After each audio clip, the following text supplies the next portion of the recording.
call the meeting to order, and will please stand for the flag salute.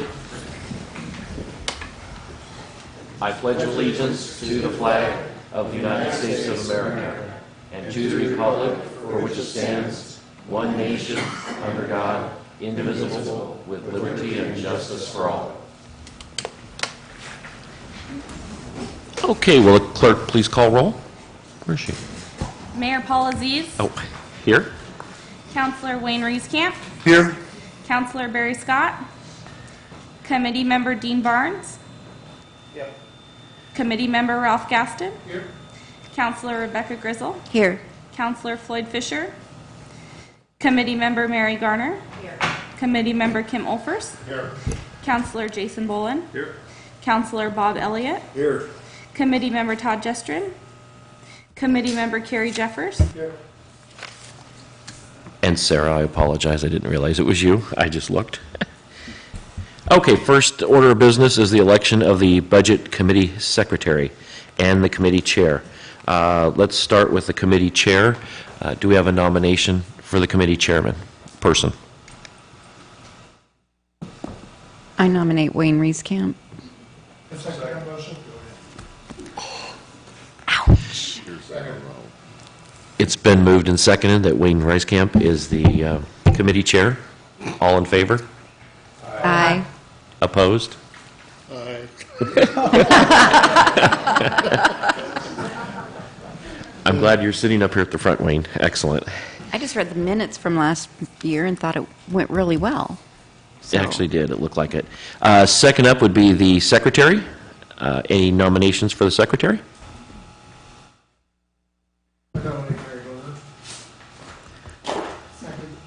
All right, I don't know what that means, but That's to the do something? Secretary that will be basically recording what's going on, writing down, taking notes. are you serious? I believe so. Is it? I think recorded. No. Oh, okay. It's recorded.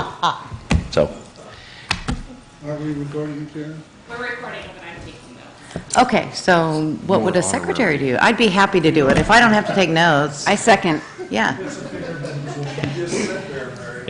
If it makes me look important, I'd be happy to. you get that title. That's excellent. It's been moved and seconded. Mary Garner for Secretary. All those in favor? Aye. Opposed? Mary Garner is our Secretary. I'll hand it over to our Chairman, Wayne Reiskamp. Okay, away we go. Is this on? Then I would need a motion for approval of the 2012-2013 budget minutes. I move that we approve the 2012-2013 budget minutes. Second that. Any discussion? Hearing none. All those in favor signify by saying aye. Aye. And opposed? Unanimous approval.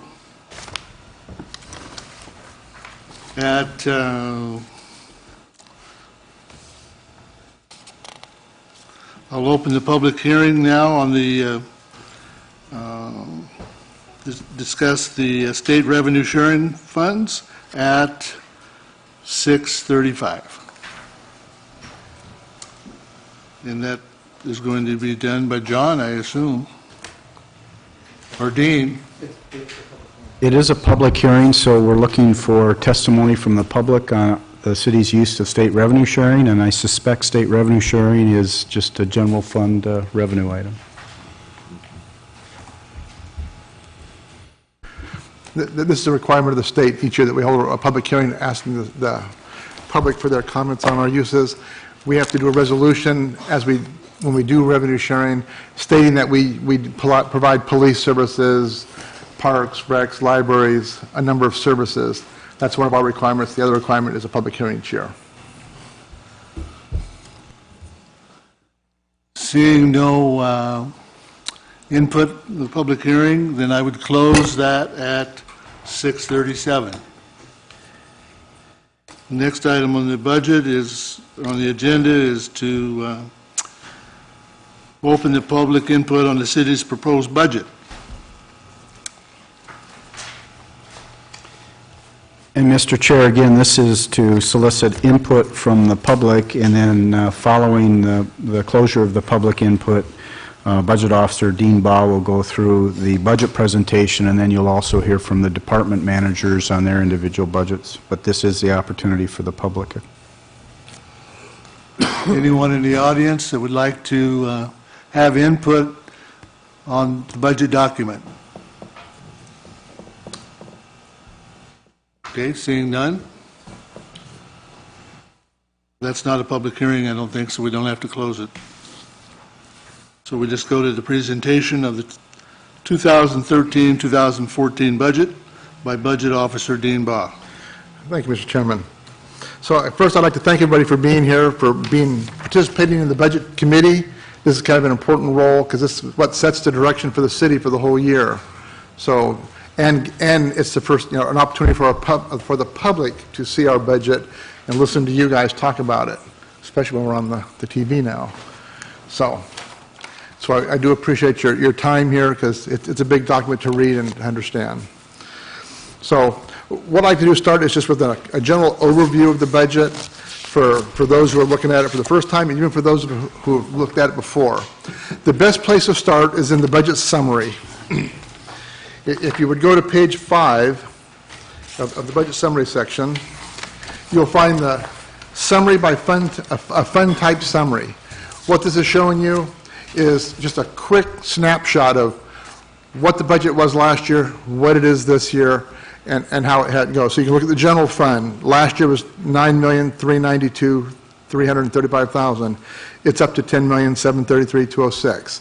So this just gives you a quick snapshot of the overall budget. If you didn't see anything else, that compares last year to this year. The next section, or that's kind of important, falls on page 7 to page 10. That's the fund type summary by category. So again, it's a snapshot of the budget, but it breaks it down into more detail. The first section is the general fund, and it breaks it down into here's where all of our revenue comes from by different types of revenue, and then here's where our uses of the funds are, personnel, materials, contracts, in the next section. Again, it's a snapshot of comparing 2 years of actual, last year's budget, to this year.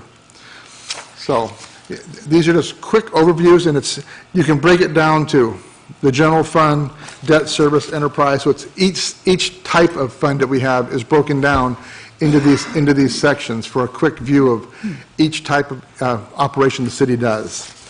And then we go back, and part of that is that URDs is a section, and then it gives you the city budget as a total on page 10.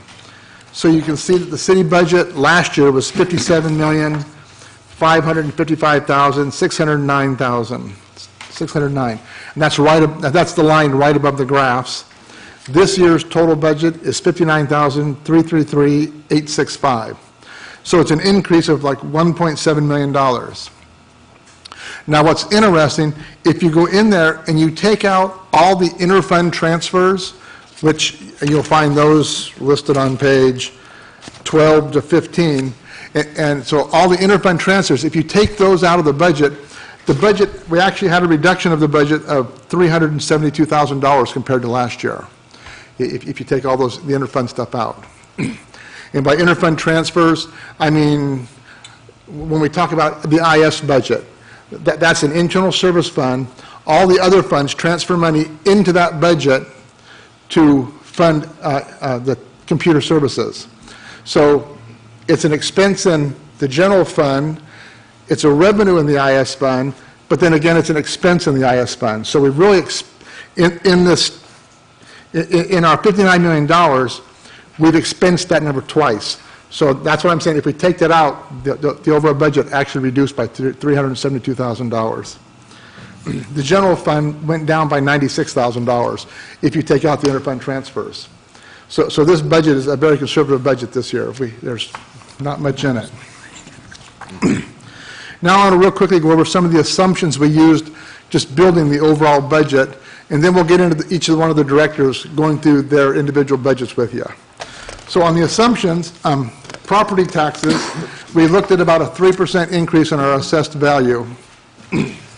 The county collection rate is about 93%, And our compression this year is going to come back up to, we're estimating about $100,000. It was $29,000 in the current year. And the reason we're looking at it coming back up is because what's happening over in the Northwest URD. You know, last year we underfunded it at a 60% tax funding.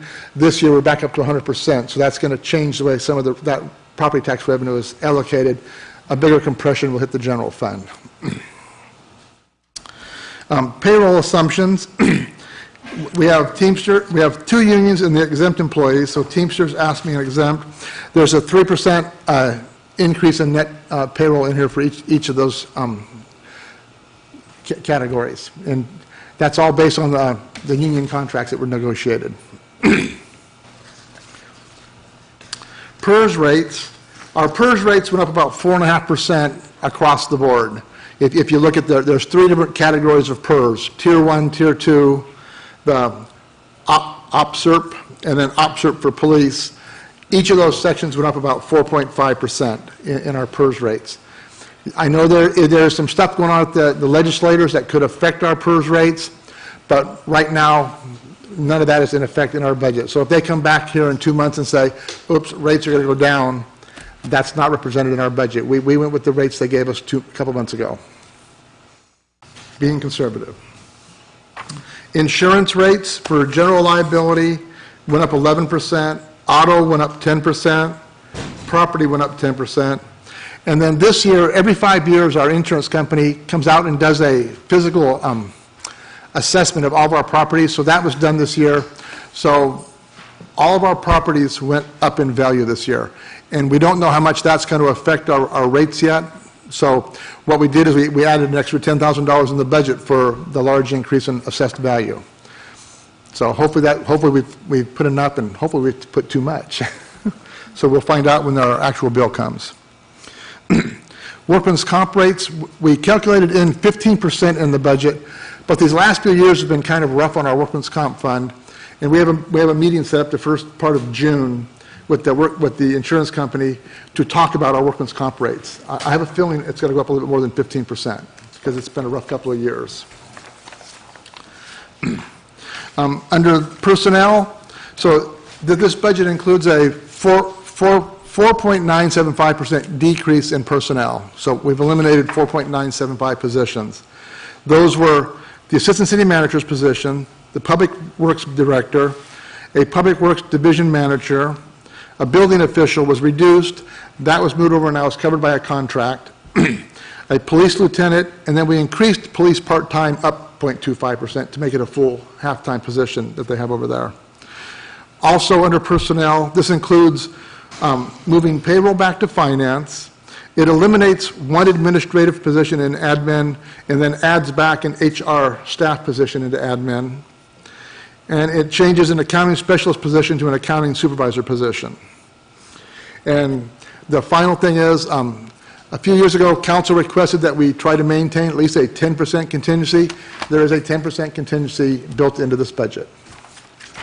So that's the overall assumptions we used for building the budget. So now what we're going to do is we've got a list here of all the directors are going to come up, starting with the general fund, and they're going to step through each of their divisions and kind of do an overview of their budgets. As we go through this, you're welcome to, after they finish their presentation, stop, ask questions of each director while they're up here. So we're going to start with the administrator. Yes, sir. Oh, were there any questions on my presentation? You're finished with yours? Yes, sir. Good job, thank you. Next, does everyone in the audience have an agenda? Is that a yes or no? Okay, at this time then, we would go to the Administrative and Economic Development presentation by John Nelson. Thank you, Mr. Chairman. I'm just going to run A, B, and C together as a general discussion, and then obviously when I'm through with those three, may answer any questions that you have. A couple of notes before I get started. Wanted to note for everyone that City Attorney Trey Kennedy had another commitment, and so he wanted to be here. He's the City Attorney for SIO. He needed to be at a meeting, and if there are questions, he'll follow up directly. If there are questions that Dean and I can't answer. Also, just wanted to make comment before I got started on how difficult it oftentimes is to have a budget come together when you've got a city manager retiring, you're planning for a new city manager to come in, and then you get this interim city manager beast come in the middle of that, and that's what's happened here, and I just wanted to note the excellent work that Dean has done in his role and capacity as a budget officer. Got a lot going on between the bond issue and some utility billing issues, so really done a nice job pulling this together for the Budget Commission.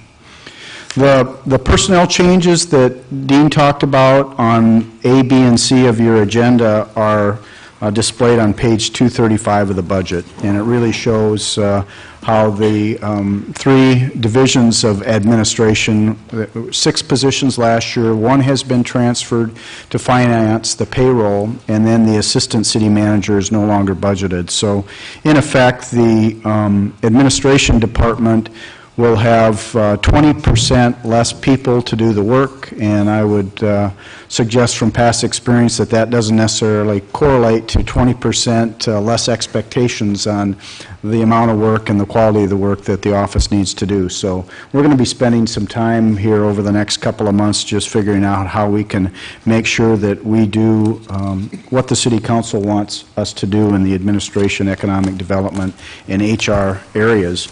If you turn to pages 22 and 25, and that's in the general fund section, and I'm not going to restate either the department description nor the important highlights. You can read those on your own. I talked a little bit about the number of people that we're going to in these different areas, from 5 to 4. I also wanted to talk about the simple fact that in a time of transition and not knowing who the new city manager will be, some of this just has to settle out as we go along. The assistant city manager focused a lot on HR. Risk was a part of those responsibilities, as I understand it. Economic development was an expertise that the city manager had. All of those functions are still going to be there after the new manager is hired, but there'll have to be some leveling out or some reassignment of some of those responsibilities based upon the skill set that everyone has. I suspect that that will include existing staff, the finance officer, and others besides the city manager in determining who best can continue to keep the work going even though there's less people. Same is going to apply to the other departments that have had reductions as well. It's just you sometimes find out after the fact what else somebody was doing in a position, and we need to go through that period to figure out what's going to be needed to be picked up. Oh, and then just, I guess I would end on the administration, economic, and community development page that over the next couple of months, restating it again, we are going to be looking at the responsibilities in human resources, risk, and general management and see where we can shift those responsibilities. HR services on the next page, 24. An organization with 100 employees, 2 unions, and this level of budget to run an HR program with 1 administrative assistant position is going to be a challenge. So I guess we're going to try to figure out how to do it this year, but I would be open to suggestions for maybe changing that at some point in the future, because that's a lot of work for 1 HR assistant or HR technician to accomplish if you want to keep morale good and be responsive to the community as well as to internal departments when it comes to human resources. So that's one we're going to want to keep an eye on over the next year. And then, Trey, when I looked at the city attorney budget, there's a couple of things that jumped out to me, and I can touch on those in advance. I'm sure you have that question. The outside attorney fees of $11,500 that's proposed, that's in part to backfill some expertise we will probably need in human resources. So that's just a recognition that we may need to have a labor attorney come in and help with negotiations or some other labor issue as we go through the year. It is a placeholder. It's not guaranteed that that money will be spent. Similarly, you see the city attorney line item going from $120 $120,500 to $156,000. The city attorney's office still has a $120,000 contract with the city via the city council. That $36,000 difference is just the services outside the retainer that may or may not occur during the year. There's been some, well, as an example, personnel issues that have taken a lot of the city attorney's time, and those generally can be services outside the retainer, and so a placeholder is budgeted for those purposes. With that, I'm going to stop and try to answer questions that budget commissioners have. Anyone have questions of John about the three presentations that he gave? I did. I had a question about the city attorney changes, and so I'm going to presume we had some of those outside things this last year, but we were not charged for them? You did have some of those this year. I'm not sure if they're included in the $120,500 or if they're in the HR budget. I don't know if Dean has a better take on that. There were some costs for some personnel issues that were charged to HR. Okay, so it just wouldn't have been in this line item? They wouldn't have been in here. Okay. Anyone else? John, on the human resources side, at this point, is it your recommendation that we would have the new city manager examine that, or are you going to make a recommendation on where we should go with that, if we should have a HR position? One of the, there are two administrative assistant type positions in the manager's office. I think one of those positions in the very near future needs to become the HR administrative assistant, and so that's what we're looking at as I'm working with staff. I won't hesitate to come back to the city council in my 2 or 3 months here and make suggestions that when it comes to human resources or risk functions or other functions, we're going to need to make some adjustments sooner rather than later. Okay. Now, having said that, the new city manager will always be able to realign or make suggestions for changes to the organization once he or she gets here. Okay, thanks. Any additional questions about John's presentation? Okay, seeing none, then we'll go to community development, and Walt, you're up.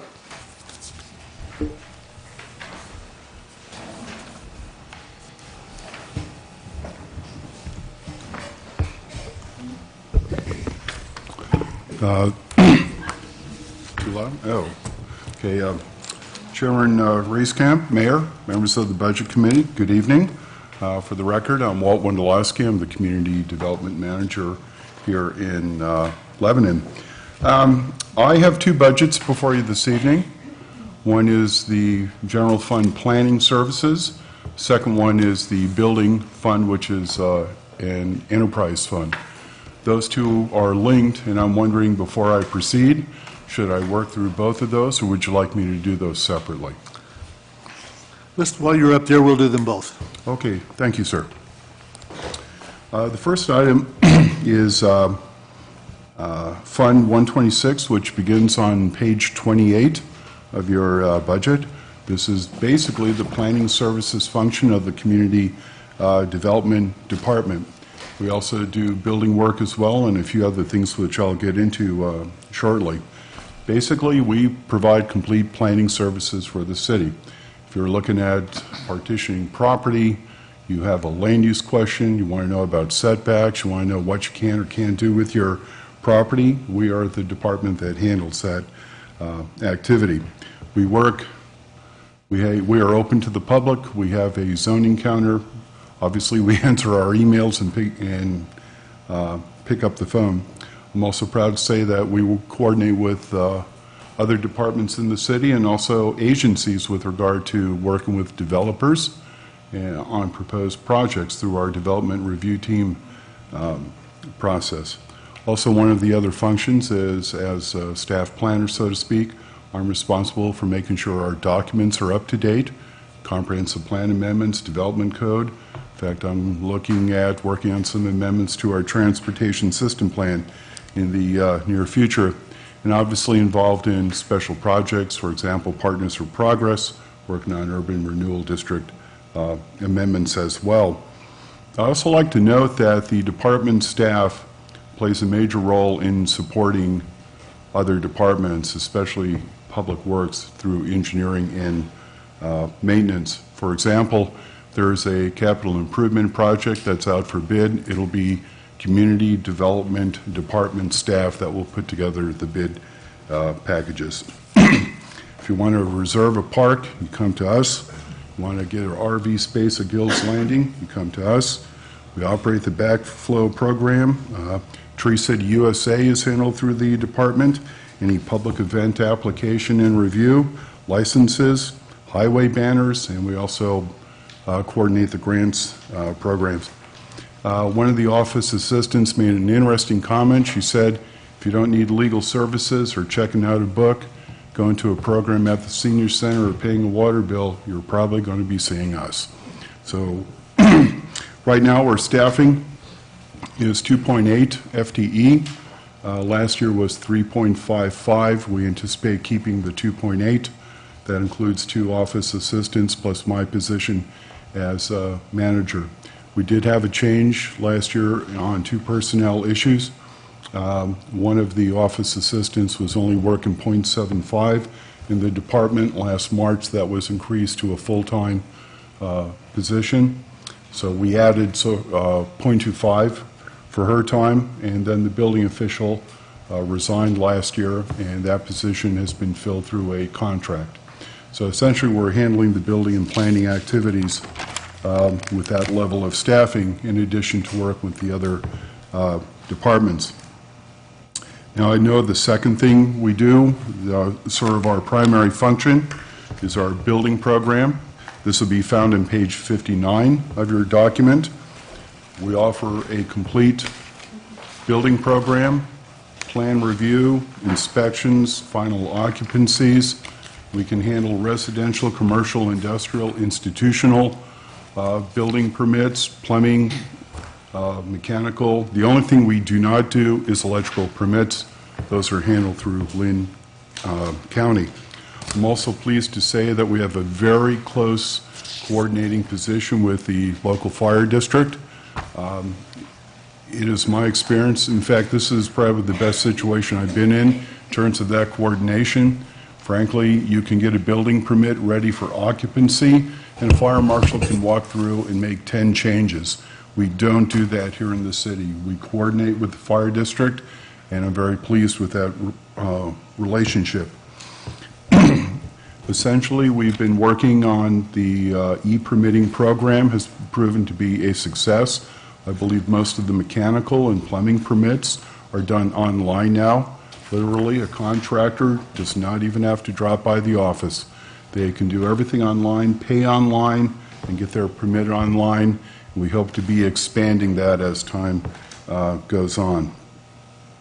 As I noted, the building official position was vacant as of November of last year. We are contracting through a firm called Building Department LLC. They're out of Springfield, but the person who works directly with us does live here in the Lebanon area. We had a little bit of a kind of bumpy turnover with obviously trying to find out where all the paperwork is and whatnot, but so far it has gone very well. We've had positive feedback from contractors. In this year's budget, we fully anticipate to maintain this contract position. There's a number of reasons for that. The first being is that the nature of building in this community has changed dramatically. 2006, we did 127 single-family homes. We've done about 15 over the last 3 years, although we're seeing a little bit of an uptick. If you're looking at 127 homes, you're looking at 127 files.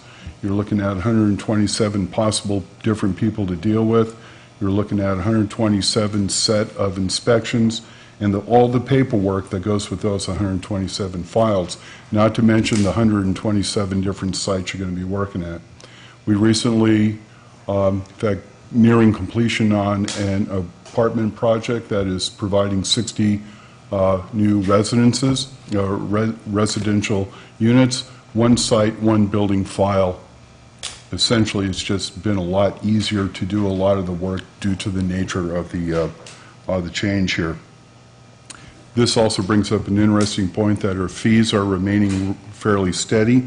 I did a quick estimation. Those 127 homes would generate fees of about $160,000 to $180,000. We just received the first of a number of building permits with the Veterans Home that will be under construction shortly. Those permits alone are $180,000. So we're seeing quite a shift in terms of what we're reviewing, and it frankly does not require the services of a full-time building official. I would like to note that there is one line item, 61130, that is for contract services that was listed as $70,000. I'm pretty confident we can maintain that. However, if we do need to exceed, we will only be exceeding that number if we have additional development. And naturally, that development will be generating enough fee revenue to more than compensate for the cost of the additional work. So with that, that's my report, and I'll be happy to answer any questions that the committee may have. Just a general question. Do you have a metric, like as far as if someone applies for a permit, is there a way to measure how fast you guys respond? Because right now you said things are slow. At some point they pick up. Is there a way to sort of keep track of that through the year or year over year? I could generate, yes, through our building e-permit system, we can track how quickly we do the permit, when we receive it, when we turn it over, all the inspections, et cetera. Generally speaking, most basic building permits are turned around within a couple of days, as opposed to a couple of weeks or a couple of months in some other jurisdictions. The inspections are done on time. We process things rather quickly. I also listen to complaints, if you will. In other words, where's my permit? Where's my permit? Haven't heard that. Once it gets to that point, that's when we start thinking about other ways of approaching it. All right, thank you. Well, I understand you're right, Walt, that you're not going to replace the building inspector. That is correct. At this juncture, given the nature of the type of buildings that are going on, we feel that we can work with our contract person. Understand within a 40-hour work week also includes a certain amount of plan review that can be handled by the main office down in Springfield. There's also conferences to attend. There's, things to study, updates and whatnot. That takes a certain amount of professional time, if you will, so we don't have to, say, pay for that time. It's up to the contractor to take care of that. Walt, on your highlights, you have the increasing the one position from .75 to one full-time employee. Mm-hmm. And I was looking in the back on page 236, and I didn't see that reflected. It said one for the office assistant, one full-time, one full-time, one full-time. It didn't show .75. Is there a... No, what it was is last year, we have two office assistants. One was a 1.0 FTE. The other person was also 1.0 FTE, but she was .75 for our department, .25 for court. And so we brought her back in. And I should have listened to Dean. He said that might have been, I should have clarified that. So my humble apologies. Okay. It just didn't match. Thank you. Yeah, okay. Any other questions of Walt in regards to his presentations? Okay, seeing none, thank you, Walt. Okay, thank you. We then will go to Parks with Jason Williams.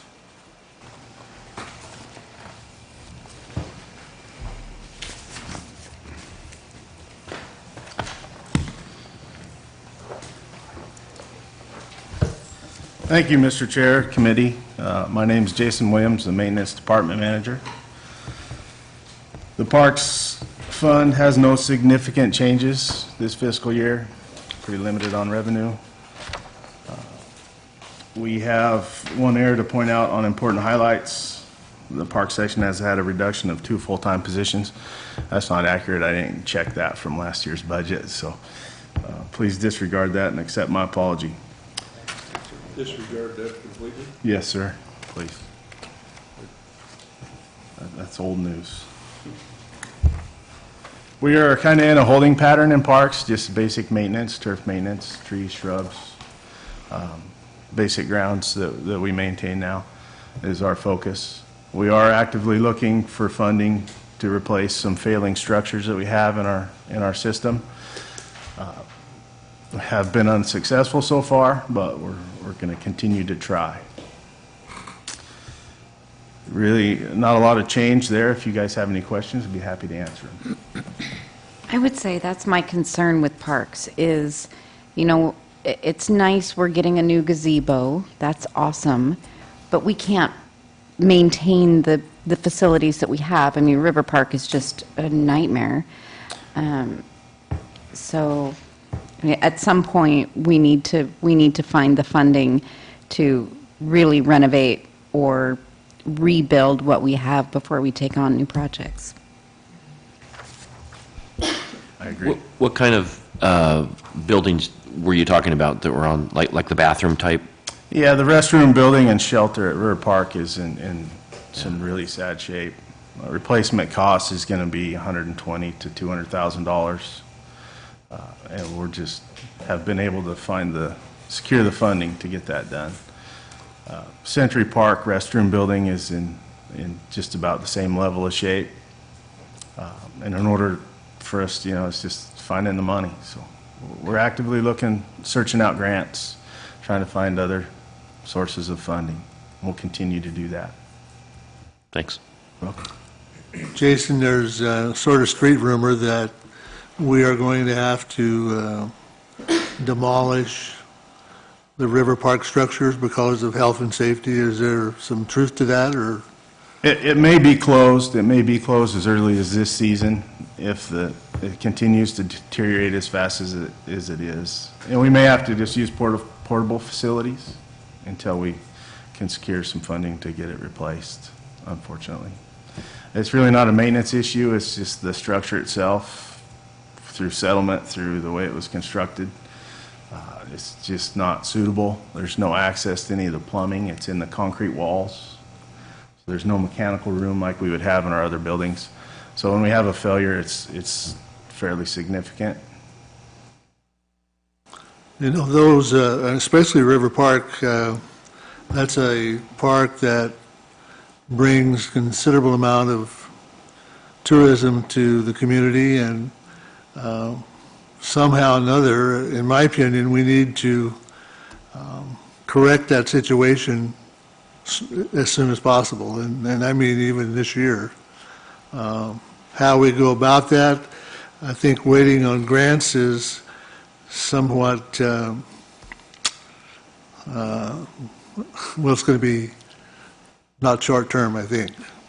So I guess I would just ask the commission if there's similar thoughts about how we might at least start funding of that project at least. And I know it's not in your budget, so. Not in there. Jason, real quick, you said River Park, $120,000 to $200,000 to refurbish. Is that just fixing it costs $200,000? That would be replacing the structure. Or just build a new one Yeah. and it's serviceable? Yes, Okay. Is it a similar situation at Century Park? it is. It would be a little less at Century Park because the estimated numbers are a little lower as far as capacity. We don't have as many large events at River Park, or at Century Park, as we do at River, so it would be $100,000 to $150,000 to replace that with a move-in structure similar to Ralston Park. Is that a typical cost for this kind of building? Because I know I can build a house for $150,000, $200,000 in Lebanon, so Sure. you're talking about this little bathroom. Yeah, and there's several new requirements. We have to have kind of a family restroom building, and just the structure and the fixtures are fairly expensive. To get vandal resistant in your home, you wouldn't have to worry about those things. Unfortunately, we do. So it's just kind of the structure that it is. Jason, would you be bringing in the building already prefabbed, or are you looking at I'd contracting it out? look at both options, yeah. Whatever we could afford, we would move towards. Jason, is the problem specifically the structure, or is it some of the wear and tear from some of the users? It's really just the structure. The wear and tear we can maintain, we can fix, we can replace items, but the structure, the way it was constructed, the settling that's happened, the block building is cracked almost all the way through from settling, and then the shelter that it has is just it's about to fall off the rail, so Okay. it's a pretty sad shape. Has the Parks and Tree Committee had some discussions around this subject? And Yes, they have. They've we went on a parks tour, and they got to see firsthand what we were up against, and we've had some discussions, and I think it's we're all hunting some funds. Jason, have you put together any type of estimate of what it would be to put a restroom at Columbus Park? I haven't got a hard dollar estimate yet. I have a general estimate because we used it for a grant, and we were about $160,000 at Columbus with the plumbing improvements and all the infrastructure that had to go along with it. Welcome. Any other questions of Jason? Okay, thank you. Would you like me to do my streets presentation while I'm up here, special revenue fund, or would you like me to come back later? Okay, since I set a precedent, we'll do that. So let's go to item number 10.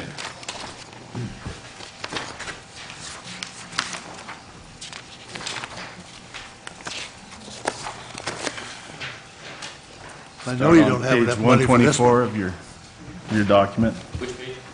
124.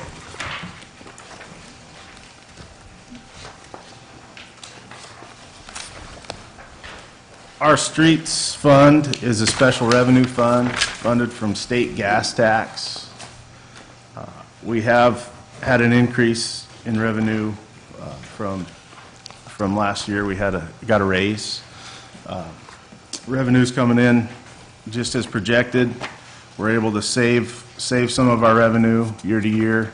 The revenue can only be used for maintaining streets. We're able to bundle it together and move it forward. Like this year, we will complete an overlay project on Birch Street, and that will eliminate one more of our gravel streets that we have inside our city. That will get paved, take care of some drainage problems we have there as well. We're able to work hand in hand with engineering to get a little more mileage out of our dollar. More street projects done using in-house staff and equipment to do certain aspects of the construction project. And it's worked real well. This is kind of the second year we've done that. And we've seen some great projects get done just because of that we normally would not have been able to complete. We really have no significant changes in the materials and services or general operation of that fund. Happy to answer any questions. Jason, I didn't quite understand the statement, the financial constraints within the general fund, that the 150,000. Could you explain that a little bit better? The general fund used to transfer $150,000 in revenue a year to help offset the street light costs and traffic signal electricity. That's no longer there, so we're paying for that out of Fund 558 exclusively.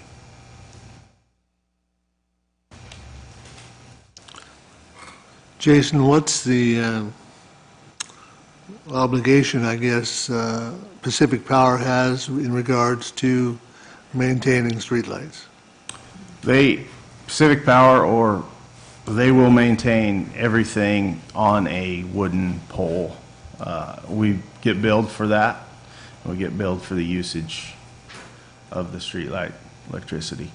The city of Lebanon itself maintains everything that we would have installed in a construction project that would be on a decorative pole or an aluminum or stainless steel pole.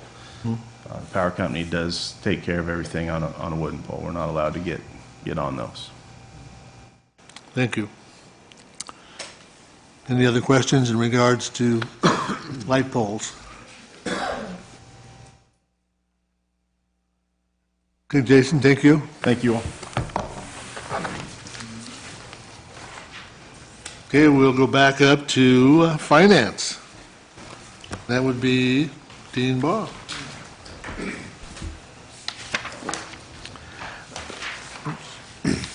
Page number, Dean? It is on page 34.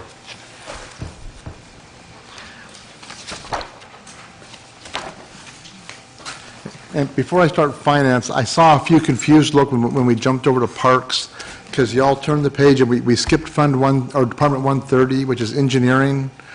What that is that's just our engineering services. That's where we moved all their home salaries to. I believe Ron will talk about them. They do all their work back in the enterprise funds and the special revenue funds. That's just where we put their salaries to track their salaries. So that's why we kind of skipped over it, because that's all it's there for. I just saw a lot of looks going, why did we skip this page? Okay, the finance department consists of six employees. We had an increase of 1 this year because we, with the change in the personnel, we moved payroll back to the finance department. We are in the process now of changing payroll software, so we have a big project going on in the in-house. It's been exciting. This budget's a pretty well status quo budget for us. If you'll look, the only real change in this budget was in personnel costs based on the union contracts. There's a slight increase in materials and services, I think about $2,000, and that's basically we transferred some money from HR when we brought the other person over to the department. So for the most part, this budget really went down compared to last year with the number of employees we have. We provide a lot of services. We do all the financial statements, billing, auditing. We work on the budget. We do water, sewer, and storm drain billings and receivables. We work with the investments on the city's liquid cash we have out there. We do, we're in the process now working on a bond issue for the Northwest URD, and we also work on insurance things, risk management. I guess if you don't go to CDC, you come to finance. So it's a pretty status quo. Our number of invoices we've been writing, a lot of our work is going up slowly, and as we get into our construction season, we've moved from writing checks every 2 weeks. We write checks once a week now to try to stay ahead of the process so we don't have any late payments. That's been one of our big things over the last few years. We do not want the city to pay late payments. So we've switched where we're trying to meet all of our deadlines. Because when I first got here, we were paying a lot of late payments, and we got rid of that. That's pretty much, finance is kind of a vanilla thing. We just do work. We don't have any fancy projects we work on. We just grind away. Didn't come up with a grant for finance, could you? Not that I found yet. I was going to hand it off to Jason. So that would be my presentation. If there's any questions, I'd be glad to answer them. Yes, sir. You have a line item here for advertising. What does the finance department advertise? This document right here. Oh, yes. Because the state requires me to put it in the newspaper for this. Last year was the first year they allowed me to do one of my advertisements on the web page. But I have to advertise 3, for this meeting tonight, there's 3 ads in the newspaper. After we finish tonight, then I put the big expensive ads in, because I have to basically do a summary of the whole budget and put in. It's a huge cost. So there's quite a bit of advertising for this. But your year-to-date so far is 0. And that's because we're just getting started. The bills are, I just got all the bills are coming in now for this. And like I said, the next big bill is when this meeting's over, I have to do my second notices for the council meeting, and that's, used to be about almost a page advertisement, the way they did it. They've changed our requirements, so it's shorter now, so it's a little cheaper, but it's still quite expensive. Other questions? For Dean? Dean, on the 378 disconnectors, I was just looking at the numbers here, is there going to be a significant drop in labor on that if we go away from that, as we've discussed in our council meeting? For which part? For the disconnect door hangers? For the door hangers. There'll be a little bit less in our office, which would be good because we do it all at the same time. There'll be some savings in the Public Works Department, and we're already in discussion with Public Works about what we're going to do with that. Okay. Right now, for them to go out and hang door hangers, they spend about 3 guys, 2 days doing the work. What we're looking at is taking that same amount of time, moving it to the other side of the building and have them read the meters and bring that in-house instead of a contract. Okay. So we'll it'll use, I think Jason said it would take about 2 days to read the meters. Okay. And so that's one option we're looking at to use that extra time. Okay. Thank you. Good. Anyone else? Questions in regards to finance? Okay, seeing none, let's go to legislative and Linda Kaiser.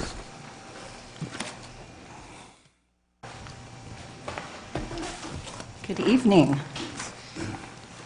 So I'm Linda Kaiser, the city clerk for the city of Lebanon. I'm going to talk to you about the legislative fund, which is on page 36, which covers the operating expense of the governing body, as well as the city clerk's office, whose primary function is to support the city council and the city manager's office. We have 2 full-time FTE, myself and an administrative assistant. While this fund would appear to have more than doubled, most of this increase is really just a transfer of expenses from the administrative fund to this fund, 160, because it's the home fund now for the city clerk's office. Also, $5,000 was relocated from the non-departmental fund for codification costs. And then in supporting council's goal to improve communications with the media and public, we also added $4,500 for a website upgrade. $3,300 was added to upgrade the sound and video equipment in this building. And we also increased $2,000 for meetings and conferences to accommodate 4 new counselors. And that's about it for this fund. Questions for Linda?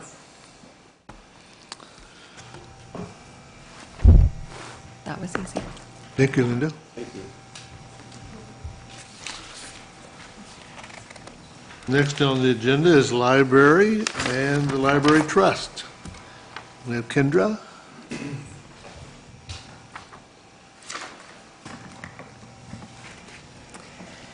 Good evening. Carol Dingus is the department manager for the library. She is currently on vacation, so I am filling in. And I have just a little bit of information that she passed on for me to give. Basically, our budget for this year is essentially the same as last year. We have asked for increases in 3 areas. I'm sorry, I don't have the book in front of me, but we're talking about 165, Fund 165 for the library. Sorry. So Fund 165 for the library, we have asked for increases in 3 areas. Line item 61560, which is maintenance/building and grounds. We've asked for an increase of $5,000, and that will enable us to upgrade to a maintenance/replacement contract for the 9 HVAC units on the roof. We currently have a maintenance-only contract. The HVAC units have a very limited lifespan, and they could potentially start needing replaced within the next 3 to 5 years. The units cost roughly $12,000 to $18,000 each. So on the advice of Jason Williams, if we can upgrade to the maintenance/replacement contract, which is what other city buildings have, that would cover the cost of replacing the units as needed. The next increase is line item 61900, utilities. asked for an increase of $2,500 to cover anticipated rate increases for electricity and natural gas. And the last increase is line item 90105, equipment acquisition and replacement, and that's an increase of $10,000 to replace aging patron access computers. And then in addition to the 165 budget, the library also has 3 trust funds. Those are 830, 833, and 838. These funds, these trusts are funded by private donations, and the use of them is decided by the Library Advisory Board. They're included in the city budget for tracking purposes only. That's all we have. Questions for Kendra? I have a quick question. The HVAC units are how old? 3? They'll be 4 years this summer, but I guess they have a very short lifespan, anywhere from 10 to less years. Less than 10 years is the expected life of an That's what they've HVAC told unit. us, yeah. It just seems... Yeah, I believe when we initially moved in, I think we were on a maintenance replacement contract in the very beginning, and cut that back to maintenance only, just to save money. But now that we're getting closer to the potential need to replace, I thought it was best to switch back to the other contract. I know you're not library, but on the all public access computers, is that where the money is going to go, that $10,000? Yes, we have 25 patron access computers, which are heavily used and abused. And this is probably for Brent. So those are going to be virtualized as opposed to PCs? Not at this point, Mayor. Okay. So is it replacing the PCs? We would replace part of the PCs. Okay. That cost, I talked with Kim, and that cost would not be sufficient to replace all 25. Virtualization is definitely where we want to go. That's just if we get there in the next year, definitely we would virtualize it. Okay. But if we were to do it tomorrow, it would not be virtualized. Okay. So I don't know who to ask with her not being here. Is that money then, that money's going for PCs, it wouldn't be towards the eventual virtualization? Yes, sir, that is correct. Okay. Is there a reason for that? Because it seems like it would be better to put the money towards going virtualized as opposed to having individual PCs. I'm not trying to grill you, I'm just curious. If I could just interrupt, why don't you come up and sit next to Kendra and bring a chair with you?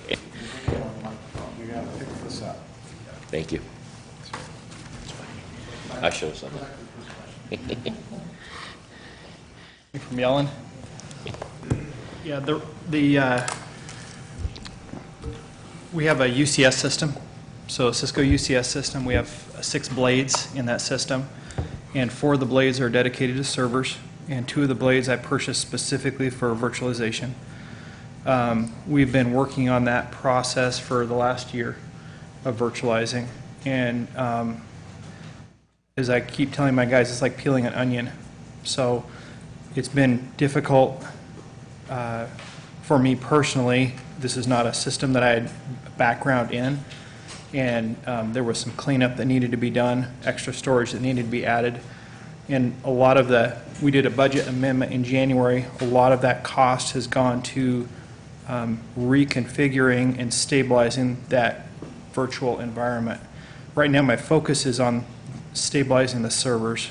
So our police runs that, some of our voice, and also getting it backed up properly. So as I've explained to my guys, we have virtual servers and we have virtual desktops.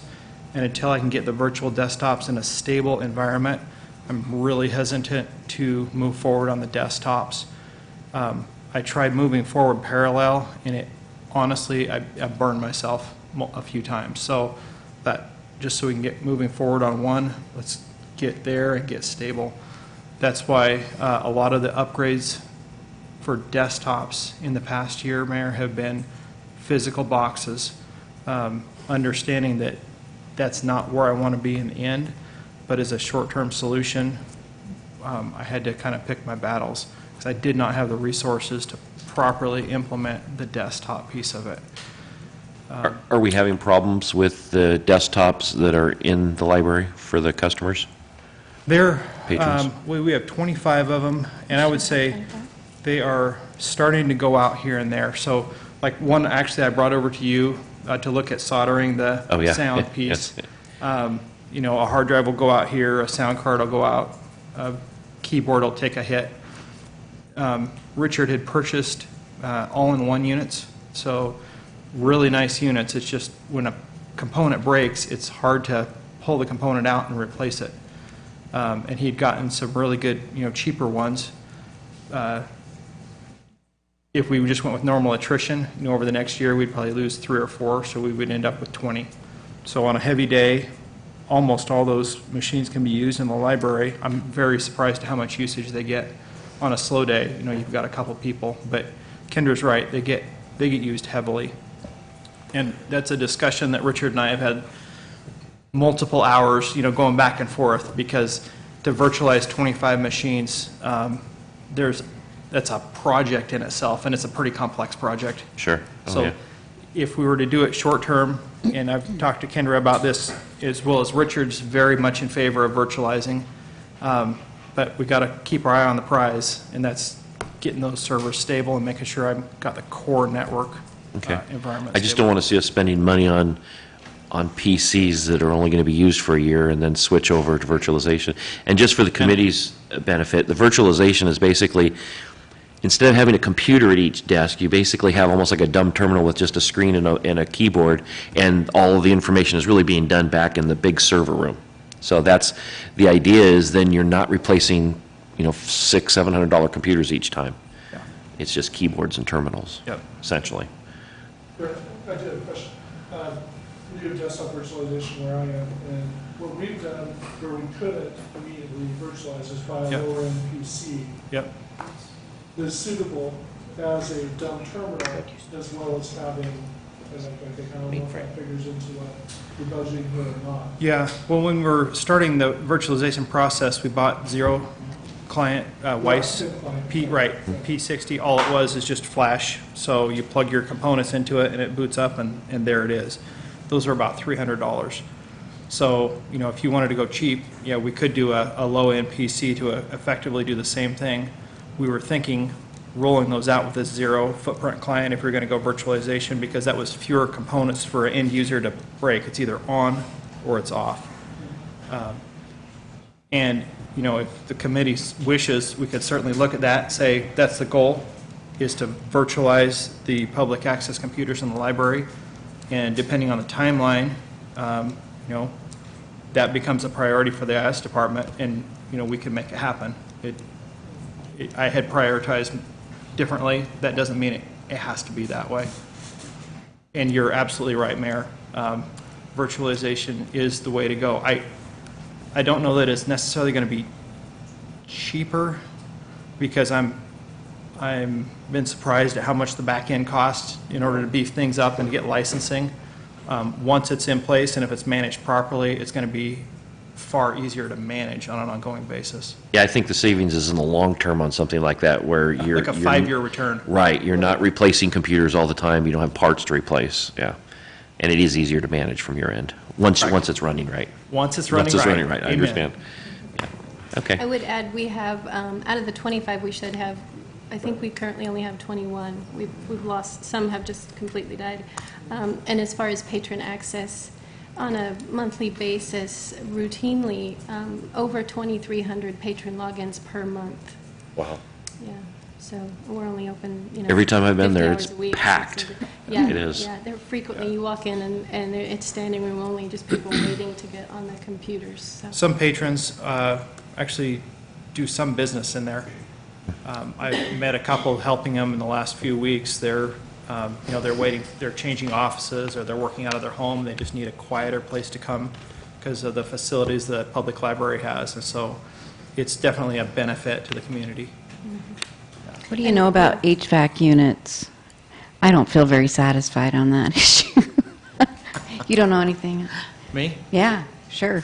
Looks like Jason. Anybody? Jason may know more. Just help me out, Jeff. Thank you, Brent. Let's duke this out. Okay.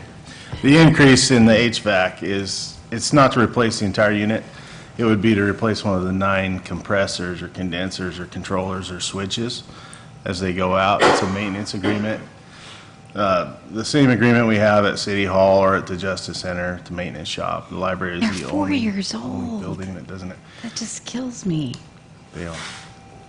Huh. But one condenser would pay for the program a year. We have 9 to worry about on top of the roof, so.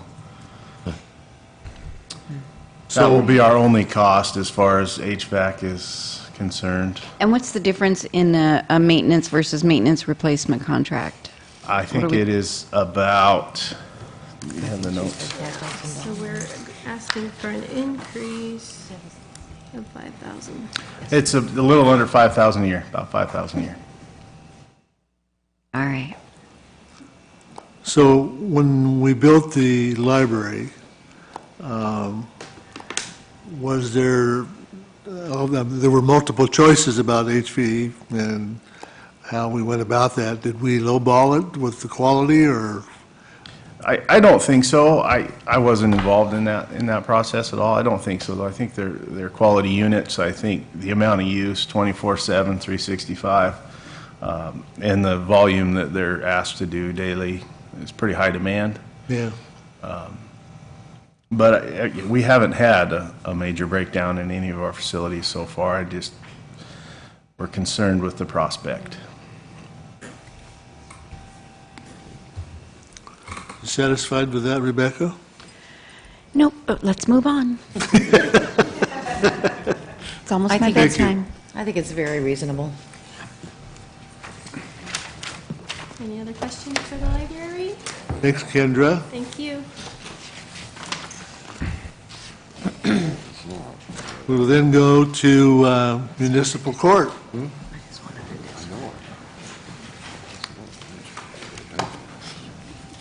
This is not Reva Frost. No, it's not.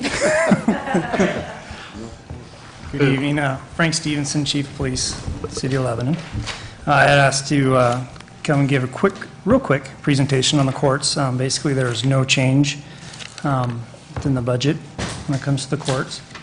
And if there's no questions, we can move right on into the police department. We gotta have questions.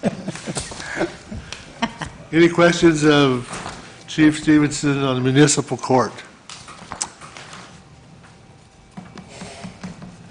Can you talk a little bit about the volunteer positions and the equipment with the workstations? As far as volunteers are utilizing the computers? Or maybe that's not connected. I thought it was workstation, yeah, for the 2 civilian volunteers to assist on the clerk. And then there's capital outlay improvements and other equipment to pay for workstations set up with a new computer, et cetera. Right. Currently, there was only 2 workstations in the courts for the full-time people, and they added another computer system in there for the volunteers to work on to assist the courts. Is that inside the courtroom, or is that? I believe that is administrative? It's in the court office. Okay. Yeah.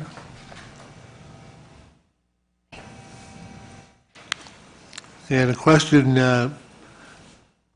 in regards to the transfer out, is that because of the jail and the use of that, or? The transfer out, I'm going to refer with Reva real quick. The transfer out, as far as? It's in the budget as a highlighted slight increase in cost due to that? Oh, for IS. IS is fees increase.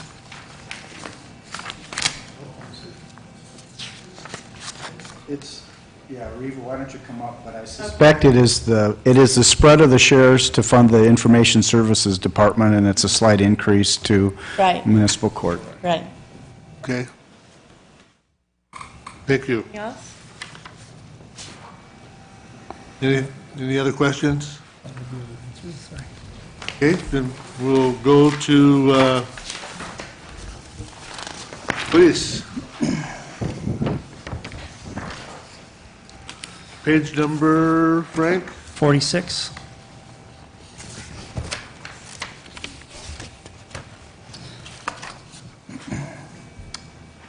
Okay. Ready? All right. As you guys all are aware, the police department has been under, or seen a lot of changes over the last 6 months. My administrative team and I have been working really hard to improve the communication between our administration and the employees. I believe our efforts have made a very positive difference. Another main focus, which I've talked about, has been getting the jail up and running to its highest level, which is holding inmates up to a 1-year sentencing. At this time, if our budget request is granted, it will allow for a 30-day sentence, which is a very good start.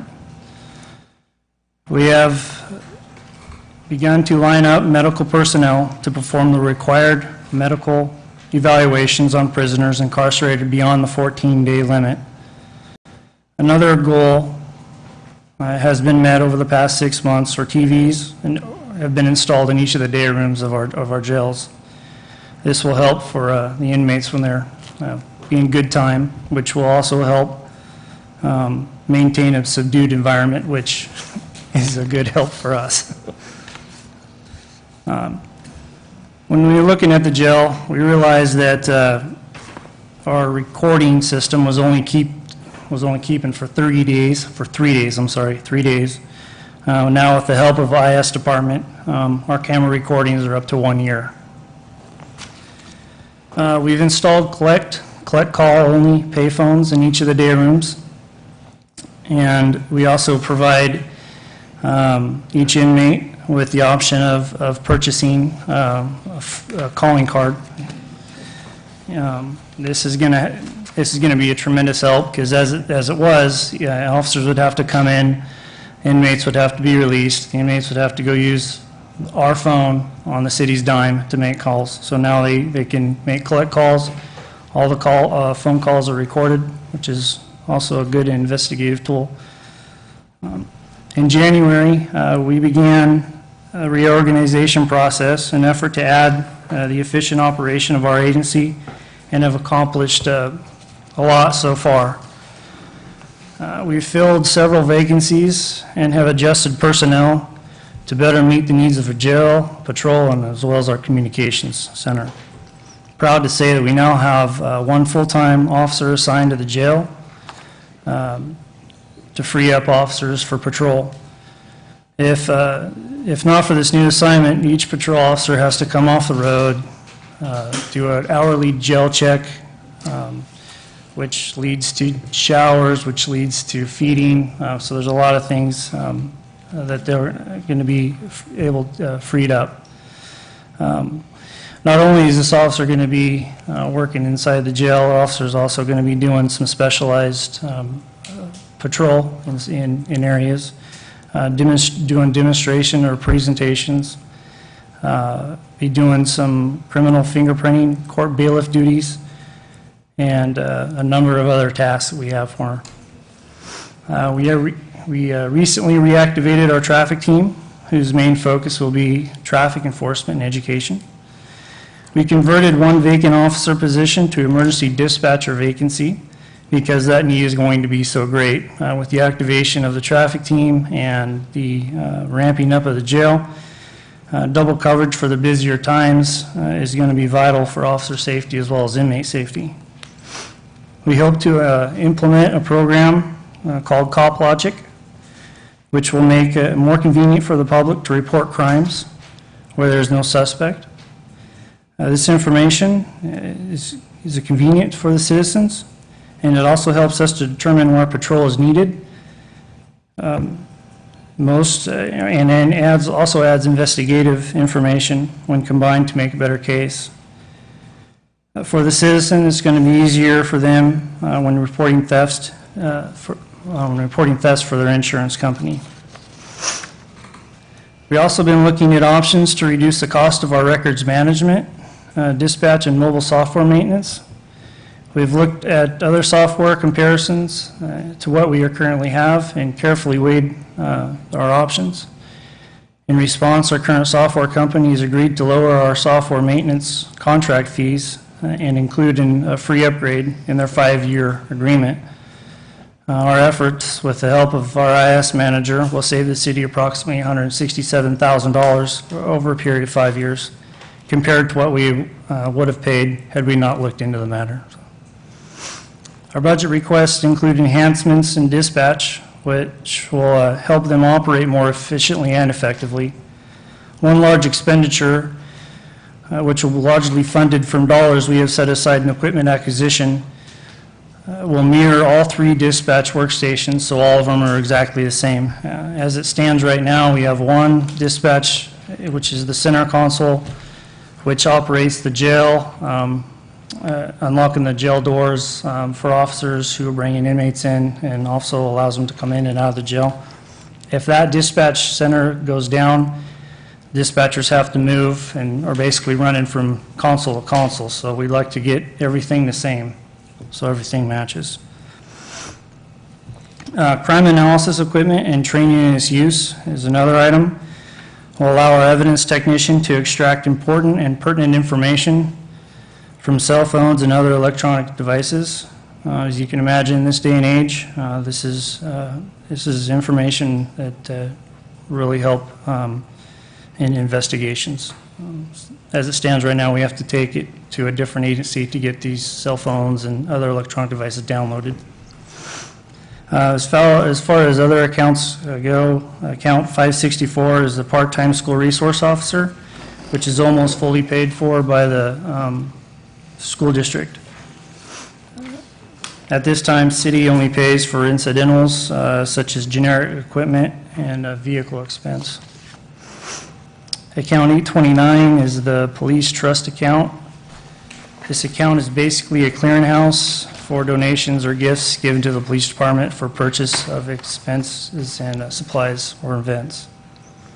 That's my presentation of the police department. I'll be happy to answer any questions that you may have.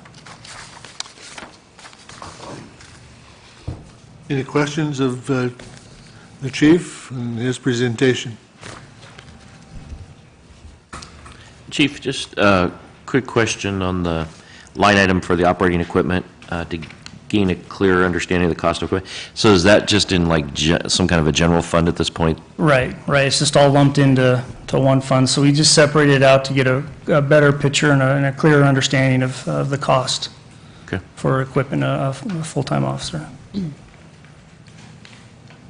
I had a quick question on the, and it's really not budget, but there's no data from the state or county from 2010, 2011 on the Part 1 crime index? There's no... To compare against ours? Oh, as far as the county? Page 48, the county or the state. Do they lag putting those numbers out, or we just don't have those numbers yet? I just don't have those numbers. Okay.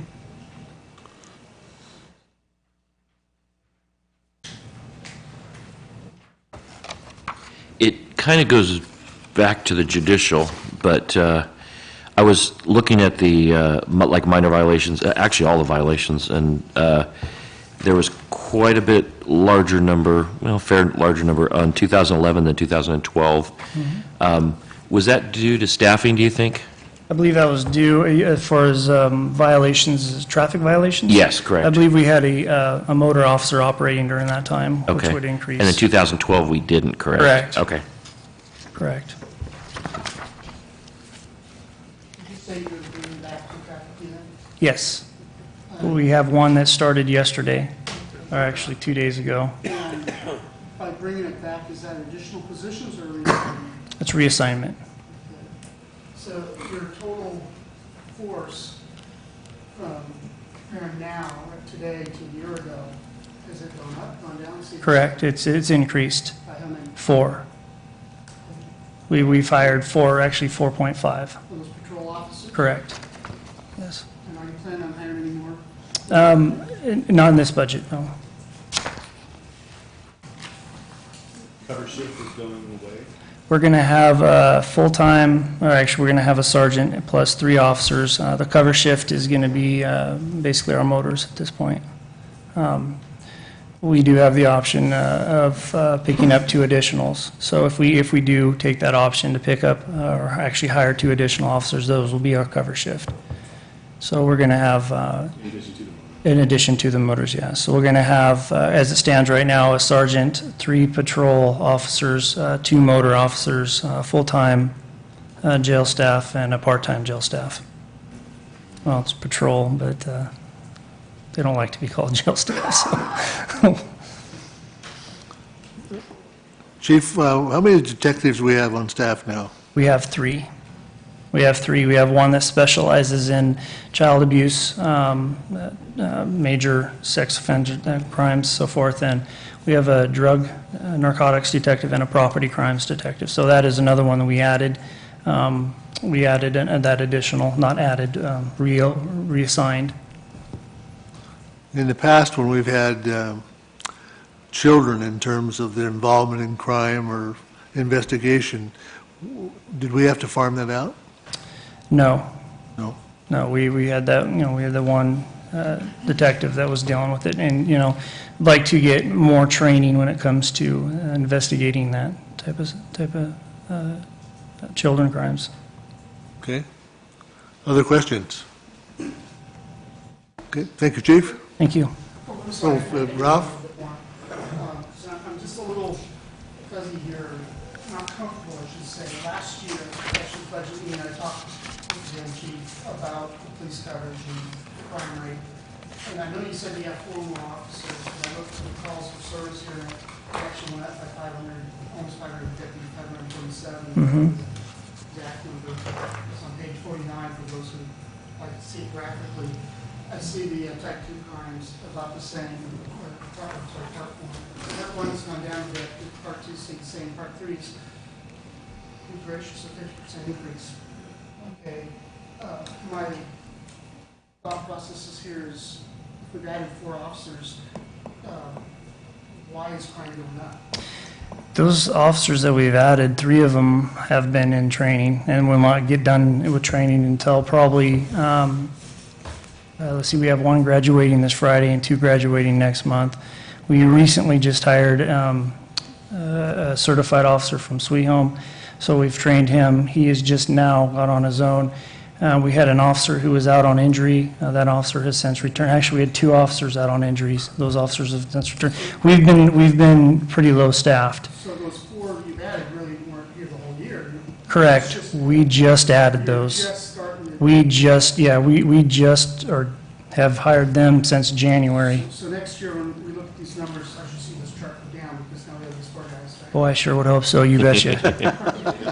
To a certain extent, you'll see some of them go down, but I think you're going to see, this number also reflects a lot more enforcement that's going on. Right. So this actually reflects well on the department, and if you're adding 4 officers, that number should go up, because we're getting more of the suspended, the DUIs, and those kind of folks Correct. off the road. So that number, I would want it to go up. Initially, but I think if you have more officers on the streets, the word gets out, people go elsewhere. Ralph, you can't fix stupid. I'll tell you, they will try to go elsewhere, but they try to use the back streets, especially when we start getting the traffic team up and running. As a member of the traffic team a few years, quite a while ago, right at first, all on Main Street, and then they all disappeared. So we thought, great, they went to another city, and that's not the truth. They're just using back streets, side streets, and residential areas, so, yeah. Second Street will become a speedway now. Yeah, and Part 3s aren't necessarily stoppable. These are things that are warrants, these are things that people Right. that, like you said, you can't fix. Yeah, you can't fix stupid. He said it. Any other questions? Thank you, Chief. Thank you. Next on the agenda is Senior Center and Senior Center Trust, Kendra Oliver.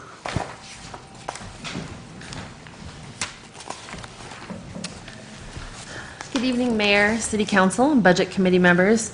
I'm Kendra Oliver, the Senior Services Manager, and I'm going to cover the Senior Center budget as well as the Dial-A-Bus budget. The Senior Center budget is on page 52 and 53. That portion is in the general fund. We have a total of 2 FTE in that budget, and for the most part, things are status quo.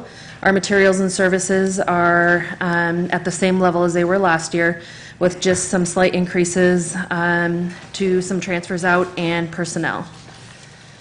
This year, we are projecting to see a 6 to 7% increase in people coming in for events, activities, and such, and part of that is due to the increased FTE that the Budget Committee passed last year, so we have a full-time activities person to help cover the front desk, facilitate activities, events, regular classes, as well as cover for the dial-a-bus dispatcher and actually do some driving. She's been trained to get the bus out and drive as well. We have lots of new activities and things, lots of fun stuff going on. You'll probably read about them in the newspaper, etc. The biggest thing that we have going on is it's a senior adventure club. It's called Seniors on the Go, SOGO for short. We just kicked that off, and we have 20 people signed up already. So we're really excited about it. We're going to take a new adventure every week, and it should be lots of fun. Another thing that we are doing this month, we will be breaking ground for a community garden with the help of Jason Williams and his crew. We have a lot of people excited about that and hope that the community will come and partake in that. The idea is a lot of these seniors live in senior homes, senior apartments, maybe a mobile park, maybe they can't get out and do their own gardening or even lawn care, but if we have something there at the senior center, and as well as some of the beds that will be accessible for wheelchairs, they can get out there and we'll have some extra help to help them. They'll be able to plant, maintain, and harvest fruits, vegetables, that sort of thing. We're working with a master gardener to come up with a seasonal plan so we can have something in there year-round, so we're really excited about that as well. Lots of other stuff going on, but I'll keep that short. We continue to reach out to the community. Our Facebook page should be up and running this week. You probably hear things that are going on the radio and in the newspaper. They've been generous and put the things out just so the community is aware of what is going on at the senior center, and hopefully they'll come in and partake because we have all these great things going on. Cascades West Council of Governments runs the meal site out of the senior center, and they also deliver Meals on Wheels, and they are also projecting an increase of 5.5% this fiscal year, so their numbers are going up as well. Other than that, as I said, we don't have any significant changes in the budget. I don't know if you have any questions on the senior center itself. Any questions from the committee in regards to the senior center? Did you say Facebook page? I did. Okay, Yes. I thought I heard that, but you were going Yes. pretty fast, so I just Yes. went, okay. Good, and I really like the garden. I think that's going to be excellent, and being wheelchair accessible, I Great. like that too. Yeah. Very good. Yeah, we're excited. The next fund I'm talking about is the Dial-a-Bus Fund, which is Fund 569 on pages 130 through 134. This budget is comprised primarily of state and federal grants. And the big ones, we see year to year. Hopefully, they will remain as the numbers they're at right now for the next few years. This fiscal year, we are providing almost 20,000 rides, which is a 5 to 6% increase over last year. And last year, we had a 28% increase over the previous 2 fiscal years. And this is with the same amount of drivers. The only thing that we're doing differently is if we're getting to a point where we are just so overloaded, we will bring in a third part-time driver, maybe work 3 or 4 hours that day to help with some of the overload. So people that are going to their doctor appointments or going grocery shopping or what have you, when they call back, when they're finished, they don't have as long of a wait period because we don't want them to have to wait that long. I could put a third driver on the road probably every day for 3 or 4 hours, and it would help immensely, but obviously, we do have a budget, so we do that as we can. We have the 2 buses that are running 8-hour shifts. 95% of our rides are for seniors and disabled. The other 5% is general public, and believe it or not, that general public number has actually risen over the last few years. It used to be just 1-2%. And actually, a lot of people think that the dial bus is just for seniors and those who are disabled, but it's not. It is for the general public as well. That's the highlights for the dial-a-bus, just that we have that great increase. The other fund that I'll just touch on is Fund 835, which is the Senior Center Trust. It is on page 164 and 165. That fund was established to receive and expend donated funds for the senior center, and the advisory board has some oversight with that budget.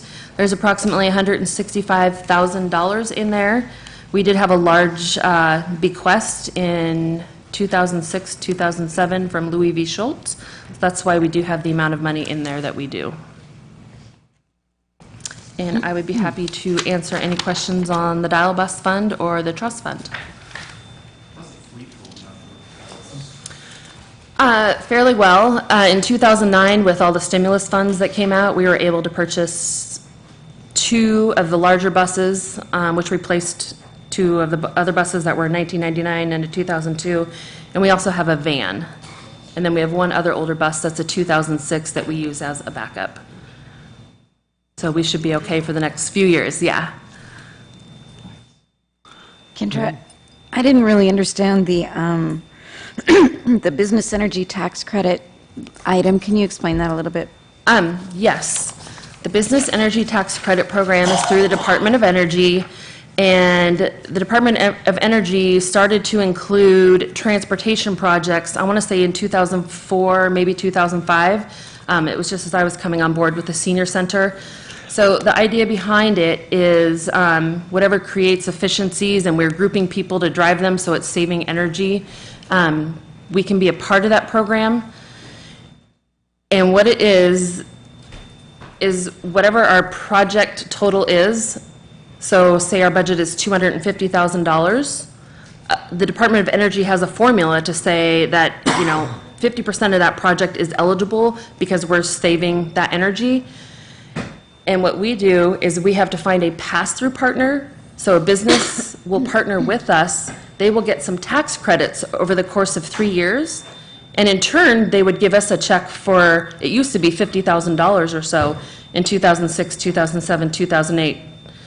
And in 2008, they made some changes to the program because the Department of Energy had such a big hit on their general fund with the windmills and such that were coming forward. They weren't expecting that. So they've made some changes to the program. We don't receive as much anymore, and it's harder to find a pass-through partner. So right now, we have 2011 credits and we have 2012 credits. And as far as 2013 goes, they have not yet come up with the guidelines for the program. So I'm not even sure that there will be a program for 2013. So this $40,000 that you see here, I'm almost confident that we will be able to find a pass-through partner, and the Department of Energy has been very helpful in helping us to find a pass-through partner. But for 2013, I'm not sure what else we'll see coming in for revenue beyond our 2011 and 12 credits. I don't know if that makes sense, or if anybody's an accountant or can explain it any better than I did. I don't know. So your expectation is that that could happen? For this $40,000, I'm very sure? confident that we will find it, that we will find a pass-through partner. Oh, great. Other questions for Kendra? Okay, seeing none, thank you very much. Do you have a question? What else?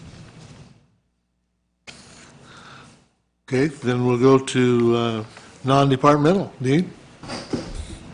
I'm asking Kendra to wait because we have nonprofit grants in here, and both of those are kind of something that she's involved in. It's the Meals on Wheels and then the Lynn Benton County Share Bus System. So if you'd like to go ahead on those 2 things right now. Okay, in the non-departmental fund, we have asked for, I'm sorry, Dean, was it $10,000 this year for the Lynn? It was 6,000. It was 4,000 for the Meals on Wheels and 6,500 for the Lynn Benton ride. Is that 54 and 55? Oh, that's on page 54 and 55, yes. So the $4,000 for the Meals on Wheels is something that the city has historically done. Council of Governments does pay a small amount to the senior center, which goes into the general fund for rent for the building. And in turn for Council of Governments providing the Meals on Wheels service to the community, the city has historically given them some amount of money every year.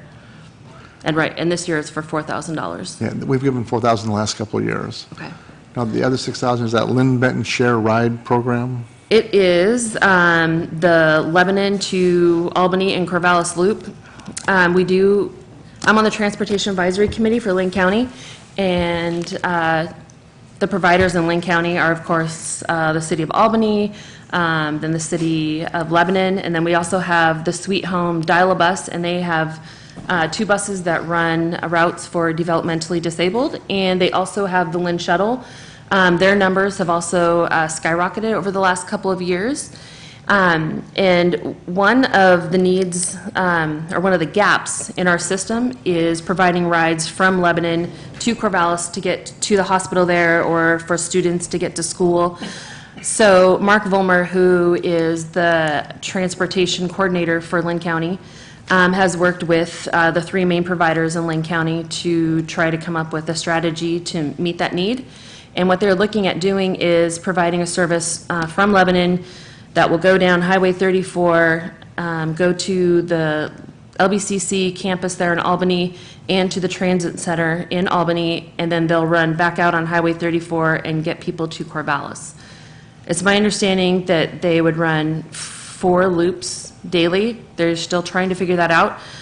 Some of you may remember they asked for some funding 3-4 years ago. I think they asked for it 2 times. However, there were some problems with the buses and some other problems that it didn't come to fruition at that time, but they are on track for starting this service before school starts next year.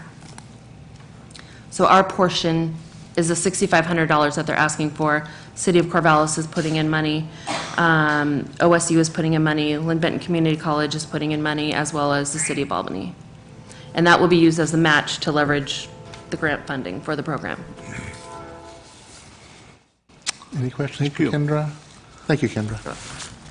And I thank her because I didn't tell her I was going to do that. That was a surprise to her.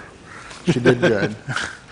So now we're back up. So the Department 195. Department 195 is a non-departmental fund, meaning it covers expenses that are spread across a lot of other places, like the city audit.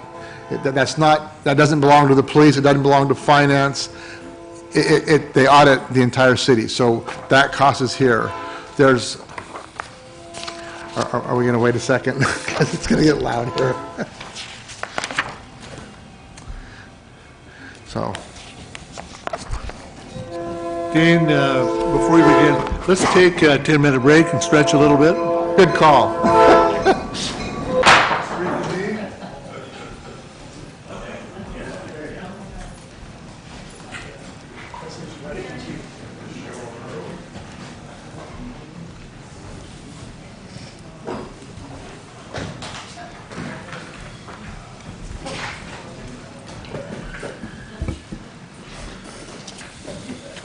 Give Jason that time. What's that? Everyone should be refreshed and ready to go. So, Dean, we'll start with you in the non-departmental. So back to non-departmental. Like I said, the non-departmental is for activities that cross multiple departments, i.e., like the Lynn Benton Share nonprofit grants. We have the city audit in here. We have our accounting softwares in here.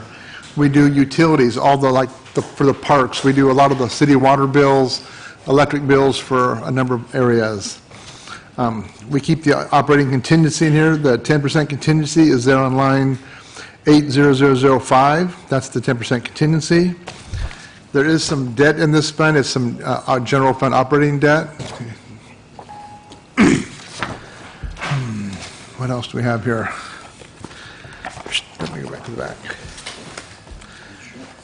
Yes, all the city's insurance is here. Part of that is when you see the revenues in the general fund saying material costs transferred from other places, we have city insurance in here. Part of that is paid for by water, sewer, streets. You know, they pay for their parts of the insurance and they transfer a revenue, but the bill's actually paid out of the general fund. out of this department. We pay postage for City Hall. It's just a lot of different expenses that are spread across. All the cities' dues and expenses for, like COG, Chamber of Commerce, League of Oregon Cities, they're all paid out of here because those are citywide expenses.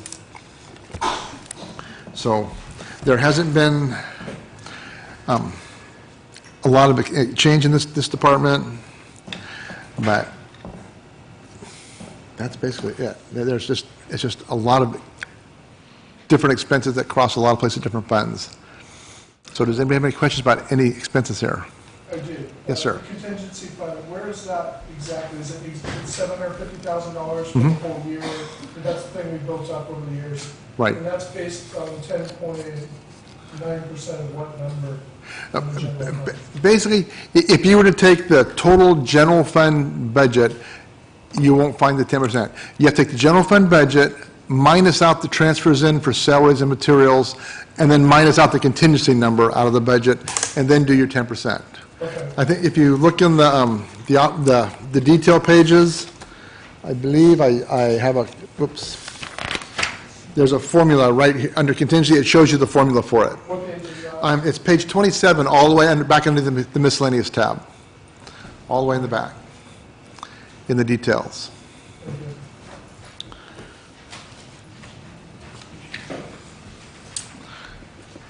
I think that concludes my Okay, question. and you'll see I put the formula there because it's kind of confusing how to get to it.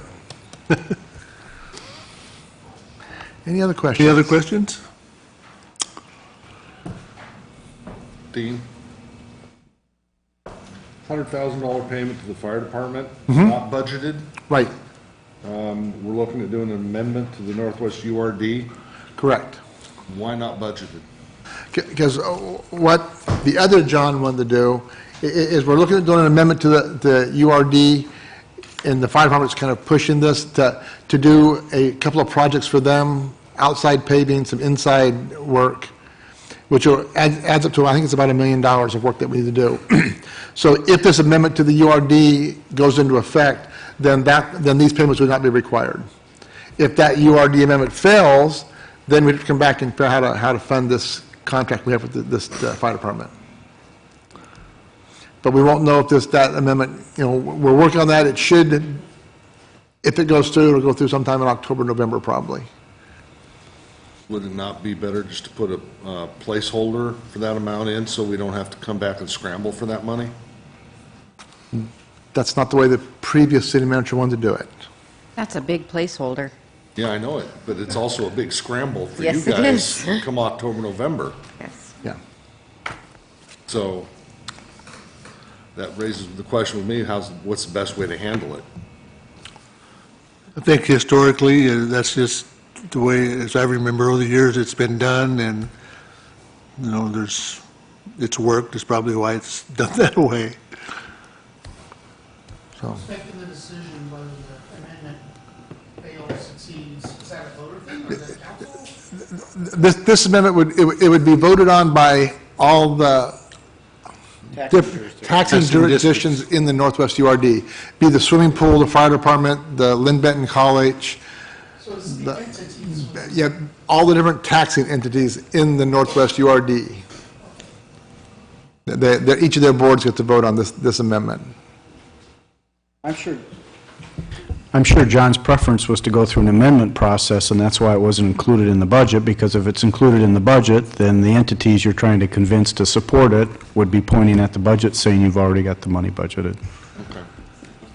That makes more sense than Yeah. that's just the way we've always done it. So any other questions? okay, seeing none, move on to debt service. So we have two debt service funds here. Let me go back up. Number 314, which is on page 58, that's the debt service that covers the bond that was authorized in 2006 for the Library Justice Center. Currently, it was a $19.9 million bond. It's now down to $16.55 million is what's the outstanding debt right now. And this fund covers the debt service for that. And it's paid for by a tax levy. So So that's the end of that one.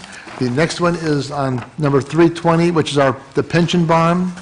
It's on page 60. That's in 2002, the city joined with, I believe it was 9 other cities to issue a pension bond at that time. The estimated savings to the city is $285,000 over the life of the pension bond. This is paid for by an additional levy we do inside our budget.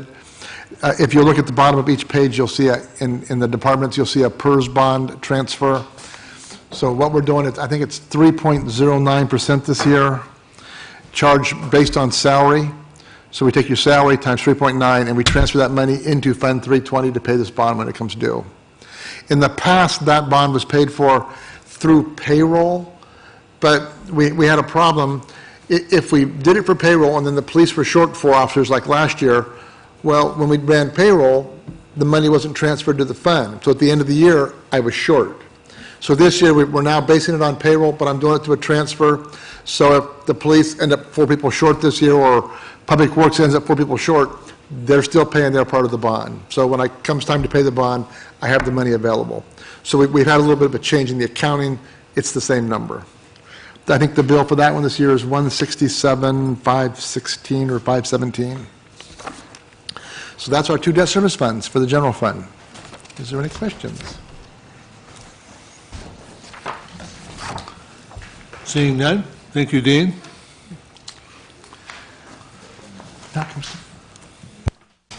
Item number 4 then is water utility. Ron Whitlatch.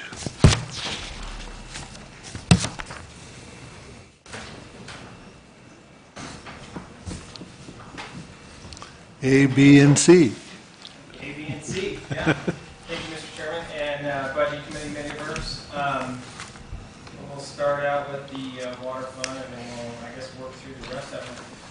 The water fund basically is responsible for the treatment and distribution of the city's water to its citizens, provides fire flow protection and so on.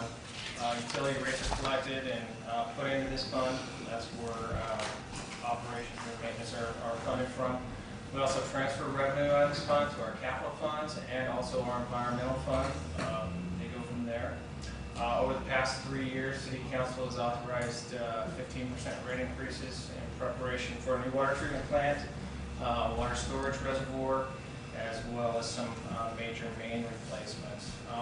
Highlights this year, City Council authorized or opted to not, opted to not raise rates at this time until staff has a little bit better feel for what the water treatment plant's going to cost. That was done, I believe, last week. They're all running together. So that's one of the big highlights this year. As you'll note in your budget documents all show a 10% rate increase. That will be adjusted. The numbers you see there will go back to probably about a 3.9 million. Basically, what we had in this year's budget.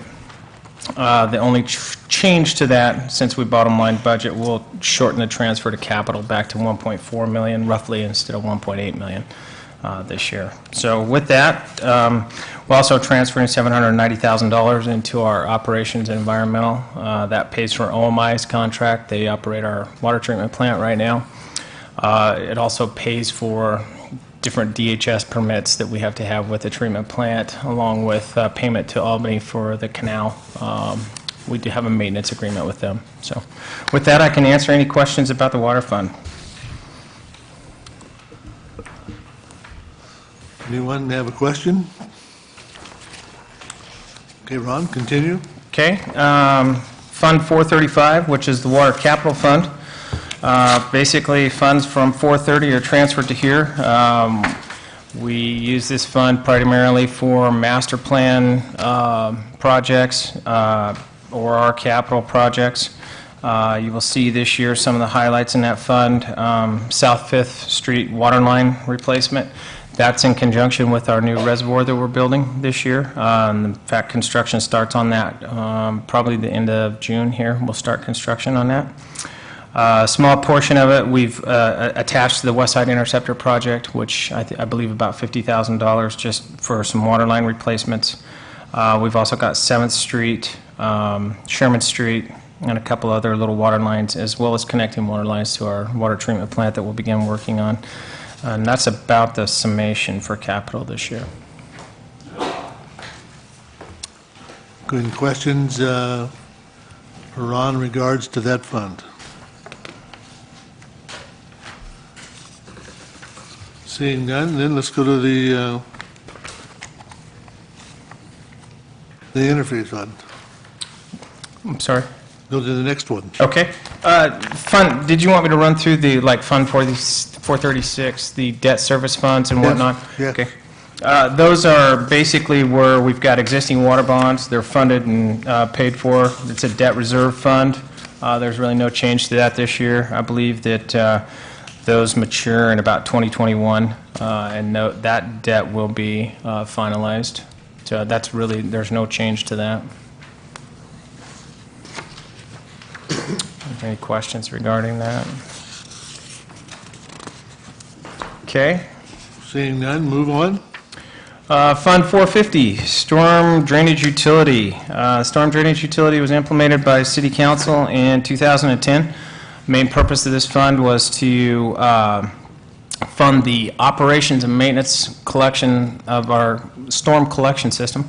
Right now, our maintenance guys, do a whole lot of TVing, cleaning, and minor repairs. We're slowly building a capital piece to this. This year, we're going to be able to use some of the capital that we've built over the last 3 years towards the box culvert replacement on Sherman Street as part of the West Side Interceptor project. We'll also be doing using a little bit of the fund for the Hobb Street drainage improvement, although majority of that's SDC eligible for the storm piece. And then the cleaning and televising and just the maintenance, that's been huge. I noticed over the last few years, we haven't had the ponding in our catch basins when we've had major rain events, and I attribute most of that to the guys getting out and cleaning and fixing small problems and getting some of that work done. So those are the highlights of your storm drainage system utility. I can answer any questions regarding that.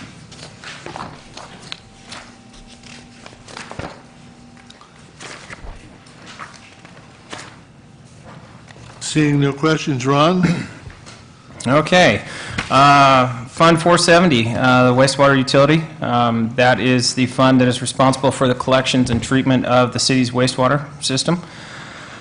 Utility rates are collected here, and the fund is used for operations and maintenance of the entire system.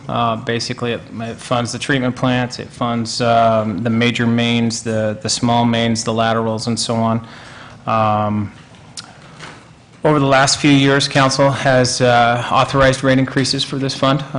We've used those at the wastewater treatment plant in the form of a new clarifier, a biosolids reduction project, the West Side Interceptor project, which we're currently under phase 4 right now, minor other things, downtown sewer. So this last year was the last year of rate increases. There's no proposed rate increase, and I should say that about storm drainage as well. Storm drainage, there's a 2.3% increase in inflationary that the council did pass this year.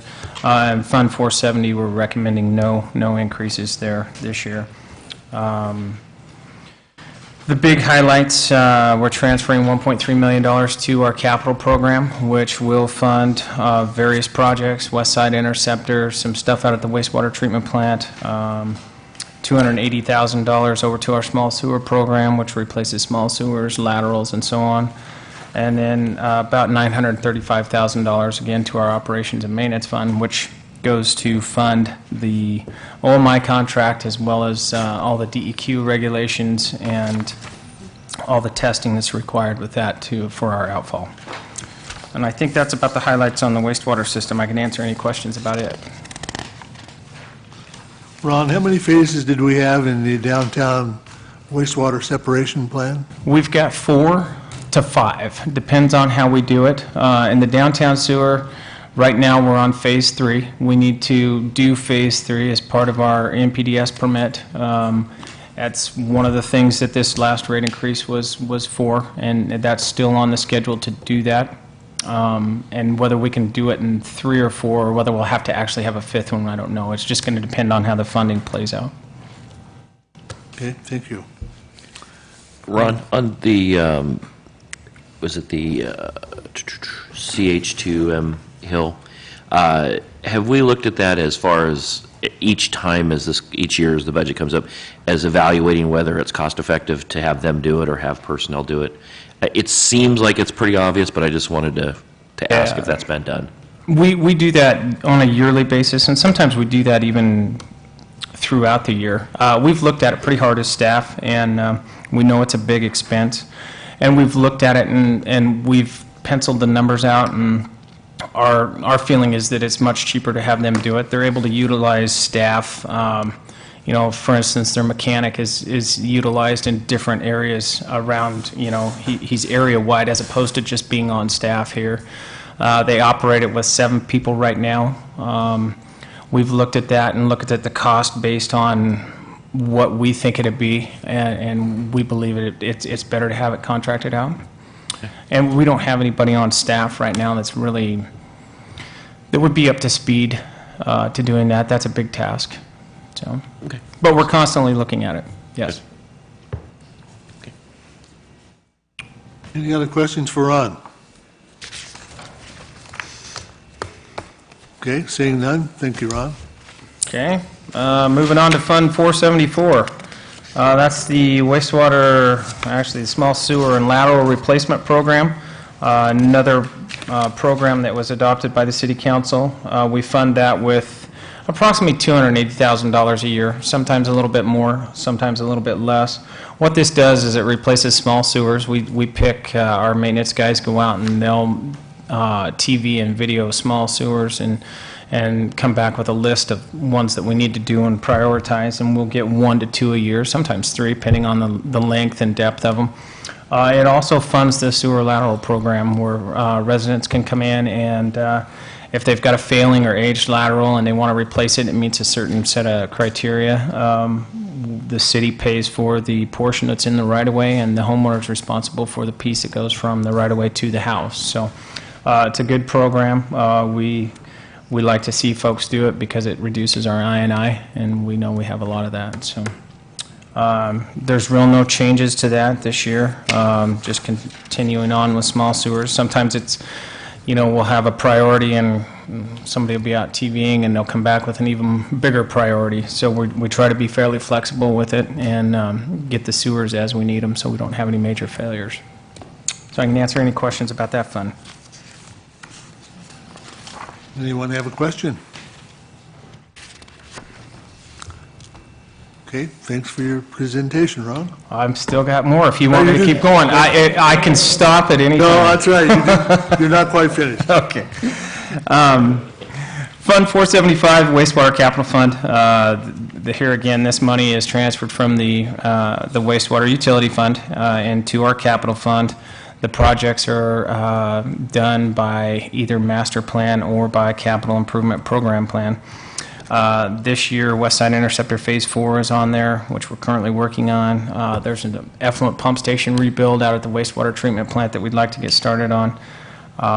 We're using a piece of it towards the sewer replacement on Hobbs Street as part of that project that's currently out to bid right now. And then we're also preparing for the downtown sewer separation. I think that's about the sum of that program right there. Any questions for Ron in the wastewater utility capital projects? I see none. You're getting off easy. Hey, I like it. Fund 476, wastewater bond debt service.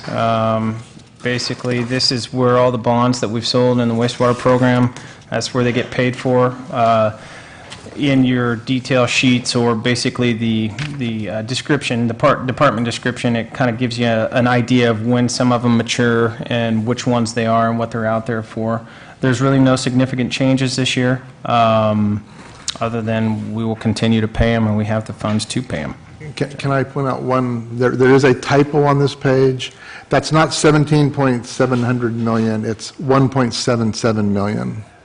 There's an extra zero on that. Just a small thing.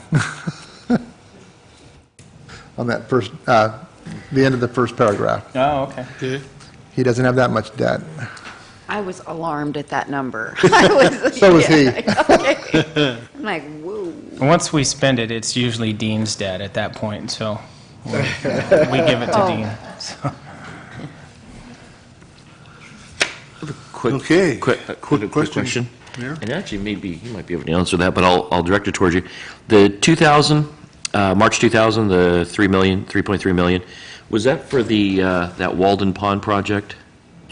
The March 2000... The second... Wastewater clarifier. Clarifier, probably. Okay. Right here. Including the addition. I believe that was probably for one of the phases of the West Side Interceptor and possibly the pump station. I'd have to look back on that. I was just curious. Oh, Yeah. I believe that's what that was for. When they built the pump station at first, would have been one of the first few phases of the West Side Interceptor. I'd have to dig back through those files and see. I just remembered that project, and I was thinking that was about the same time frame, and I was wondering if we were still paying for that. That's what I was wondering. Yeah, most likely. Thank you. Unfortunately, yeah. Thanks. Any other questions? 537, Ron? 478, one more. Oh, one more. Fund 478. That's where our secondary clarifier was paid for. That's the last bond that we've got here. And basically what we did is we sold that bond and we separated it from all the rest and put it here. There's still, this is where the actual funds came to. There's still money left in this fund, and that will be used probably towards the effluent pump station rebuild at some point. So, any questions on that? Do you have, is that going to need rebuilding soon? Yes, yes. That's one of the next projects we'll undertake. It's not near as expensive as some of the other projects out there, but it will take some cash to do. And we believe we can do it all on a cash basis and no more bonds for right now. Any questions for Ron on that fund? Now we're ready for 537. All right. 537, the Environmental and Operations Fund. This is basically where all the operations for the treatment plant, both treatment plants, come from. It also serves as the city's quote-unquote environmental program fund, I guess, so to speak. Engineering staff has picked that up over the last few years. We haven't had an environmental manager, so we actually have taken on those duties and make sure that we're in compliance with permits. We pay Albany out of that. Basically, anything that has to do with environmental gets funded out of this fund. So, highlights this year, there was a small increase to OMI's contract. That's been attributed to power this year. We've seen the power costs, and a lot of that can be attributed to the projects that we've done at the treatment plant. They're bigger, and they're taking more power to run. So as we continue to do things, we put in VFDs and we will reduce that power, so the power usage. And I think that's about the primary thing that we have out of that fund this year. I can answer any questions about it.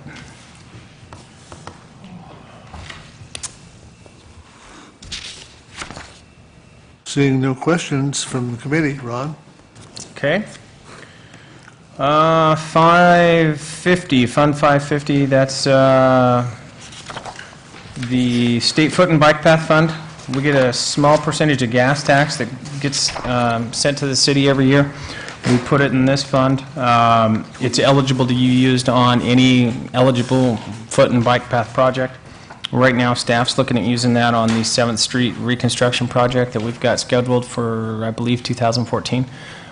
We would rebuild the sidewalks, bike path behind the high school back there between F and Airport.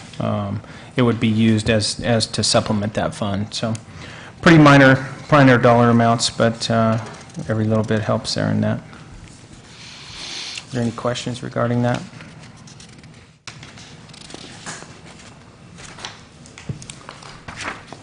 See no questions.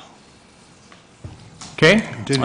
Fund 555, Engineering Development Review Fund. This is where our review fees for plans, right-of-way, permit fees come into. Basically, what it does is it helps offset the costs that the city burdens when we have a developer come in and we need to review plans. We charge a permit fee, and that's where that's paid for out of here. A portion of it. Over the last few years, we haven't had the revenue stream like we were back when all the big subdivisions were going. So you don't see much being spent to that. I believe there's about a $17,000 transfer to 17. I almost need glasses. To the general fund, back to the engineering home fund there, which does help with that. And I can answer any questions about that fund.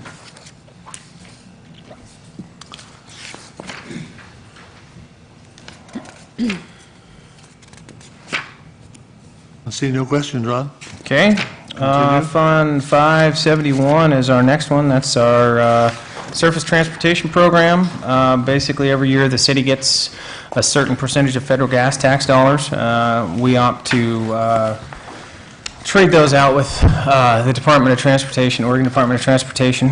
I believe it's 94 cents on the dollar. That way we don't have to go through all the federal guidelines, which would cost us probably 30 cents on the dollar if we were to use it that way. So we do that every year. ODOT holds these for us, and it's a reimbursement program. We can use it on any surface transportation project that's budgeted. We are proposing to use these again for the 7th Street Reconstruct project back in, I believe, 2014. Right now you can see that the state's holding about $490,000 for us, and that should increase to over almost $600,000 by next year. So that'll help build that project down there. Can answer any questions about that. Ron, can you tell me a little bit about the 7th Street project? I'm just not familiar with that. Why is that being done? It's basically county standard. The streets falling apart, completely apart. It's something that'll come before council. These are just numbers that are budgeted. Yes, obviously.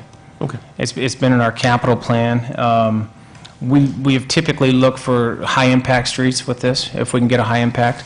That's one that we've looked at for the last several years as one to do. It's capacity-wise, doesn't have, it's got the 2 lanes, get a lot of parking from the baseball games, track events, and so on, and to meet ADA standards and some of that stuff. There's no sidewalk on the other side in places of it. And some of that it could be development-driven as well, that could pay for a portion of that. But the infill is such that it may be years before that happens. So we're looking at alternatives there to get that project off the ground. Okay, thank you.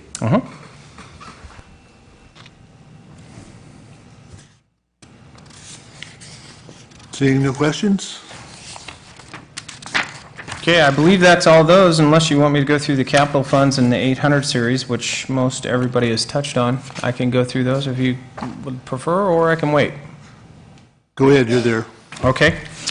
Probably the biggest one to touch on, 815 is our highway signal maintenance fund. That's on page Doing the 146. page number, Ron? 146. Thank you. We have money put in here that goes towards highway signal maintenance. Also, there's some money coming into this fund that's being set aside for a signal at the intersection of Weldwood and the highway there, or actually Weldwood and Burdell, as that develops as well. There's a small percentage, I believe, when Tolman Dentistry was built, they contribute money to this fund as well, which helps will help offset that signal cost someday. Let me answer any questions about that.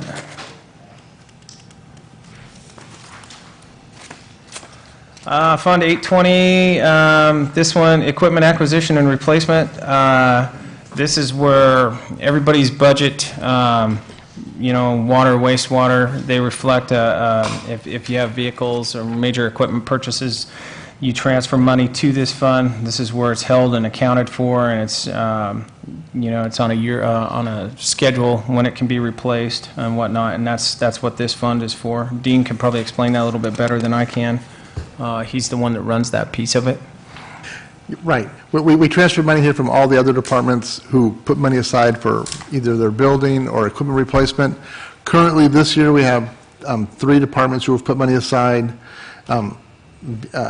Jason has put $175,000 in there for a new street sweeper. Police, I believe Frank hit on it. He's got, and of course the number is out there, I think it's about $105,000, and that's for his, I'm looking at page 80 all the way in the back of the book under the detail pages. It breaks out what they're all looking at. It's a dispatch workstation, some laptops for community service, a tough book, and some crime analysis equipment. And then IS has $25,000 in here, and that's basically for miscellaneous computer equipment based on his replacement schedule that he goes for. Or if he has an emergency, something goes down, he's got a spot that he can go out and replace a piece of equipment. So that's what he uses it for. And then maintenance has $30,000 for one other thing, and I don't know what that is, Jason. I don't remember. Shop facility. For the shop. You're doing some doors, wasn't it? Something like that? Doors and stuff at the shop. So that's what's in Fund 820. And we maintain that in individual pots of money, so the police put money in, Ron can't get to it, vice versa. So they each have their own pot of money. So that's 820, if there's any questions. Any questions in regards to that? Okay, Ron? Okay, the next one that we're basically engineering and maintenance take a look at and we're responsible for is Fund 840. That's our streets capital improvement. We used to put quite a bit of money in here out of franchise fees. We don't anymore. Occasionally we will be able to, the general fund will be healthy enough to where we can transfer a little bit of money over to streets capital projects. This year there's a little bit of money in there that will be used for the Hobbs Street project, and then there's also money in reserve. And when Lynn County transferred Airway Road to us, we put that money in reserve, and someday when we rebuild Airway, we will use it for the Airway reconstruct. But right now it sits in, the $310,000 sits in reserves there for the Airway project. Any questions about that?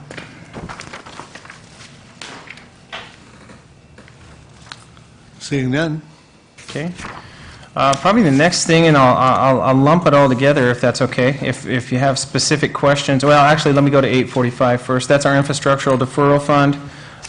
There's times when developers come in and they're required to build certain public infrastructure improvements. And at the time, maybe it doesn't make sense, and for whatever reason that may be, so they pay to a fund, and that's what this is for. So as that project is warranted, these funds will be used for it, whatever they were. I believe there's a list that they keep for that. So this is basically just deferred infrastructure projects that don't make sense to do, like putting a sidewalk to nowhere and things like that. Any questions there? Okay. So I guess moving on to the SDCs, I can go through them all at once. I can go through them all as a lumped sum. What does the committee prefer? I'm sorry, I was concentrating and didn't hear you, Ron. The SDC funds, would you like me to go through each individual fund, or would you like me to do them as one, basically just kind of an overview and any of the No, let's highlights? do each individual. Really, I prefer a summary. Good God, It's past your bedtime. let me tell you how I really feel. Yeah. I don't like, we've read these, and I've read your summary, so to go through each one and give me a summary that I've already read, I find a waste of I will time. do it consensus however of the the committee. committee requests me to do it. What's the consensus of the committee? Goes with the summary. Summary, okay? I prefer to bundle them together and summarize. Okay. Okay, the summary of the SDCs is we're not collecting a whole lot of money in SDCs. What we do collect is used for SDC-eligible projects, basically for growth and whatnot. Highlights this year, we are going to do Hobbs Street, which is SDC-eligible, out of storm drainage SDCs. I don't believe, unless something changes, you'll see anything in wastewater SDCs being used this year. There's quite a bit of money there, and when I say quite a bit, there's probably $400,000 or $500,000 between the improvements fund and also the reimbursement fund that could be used for the West Side Interceptor or growth-related projects. The Parks Fund, there again, nothing really too significant happening there. And then the streets is one that we do have quite a bit of money in, but it's extremely hard to use because it's really set up for growth. And if you're not having any growth-related issues, it's basically one that you just don't use. It's not being used. And then water as well, there's very little in water. We did spend most of the water that we had a few years ago on buying the property for the new water treatment plant. So in summary, that's the SDCs. We have, the collection has been way reduced over the past few years, basically due to the economy and how that's worked. So any questions about SDCs?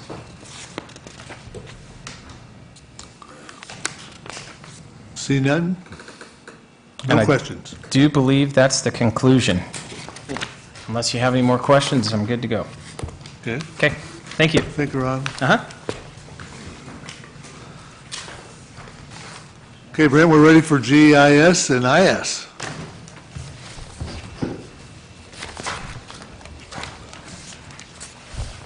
Thank you, Mr. Chairman. I'll try and make this fast, since I seem to be the last one here almost.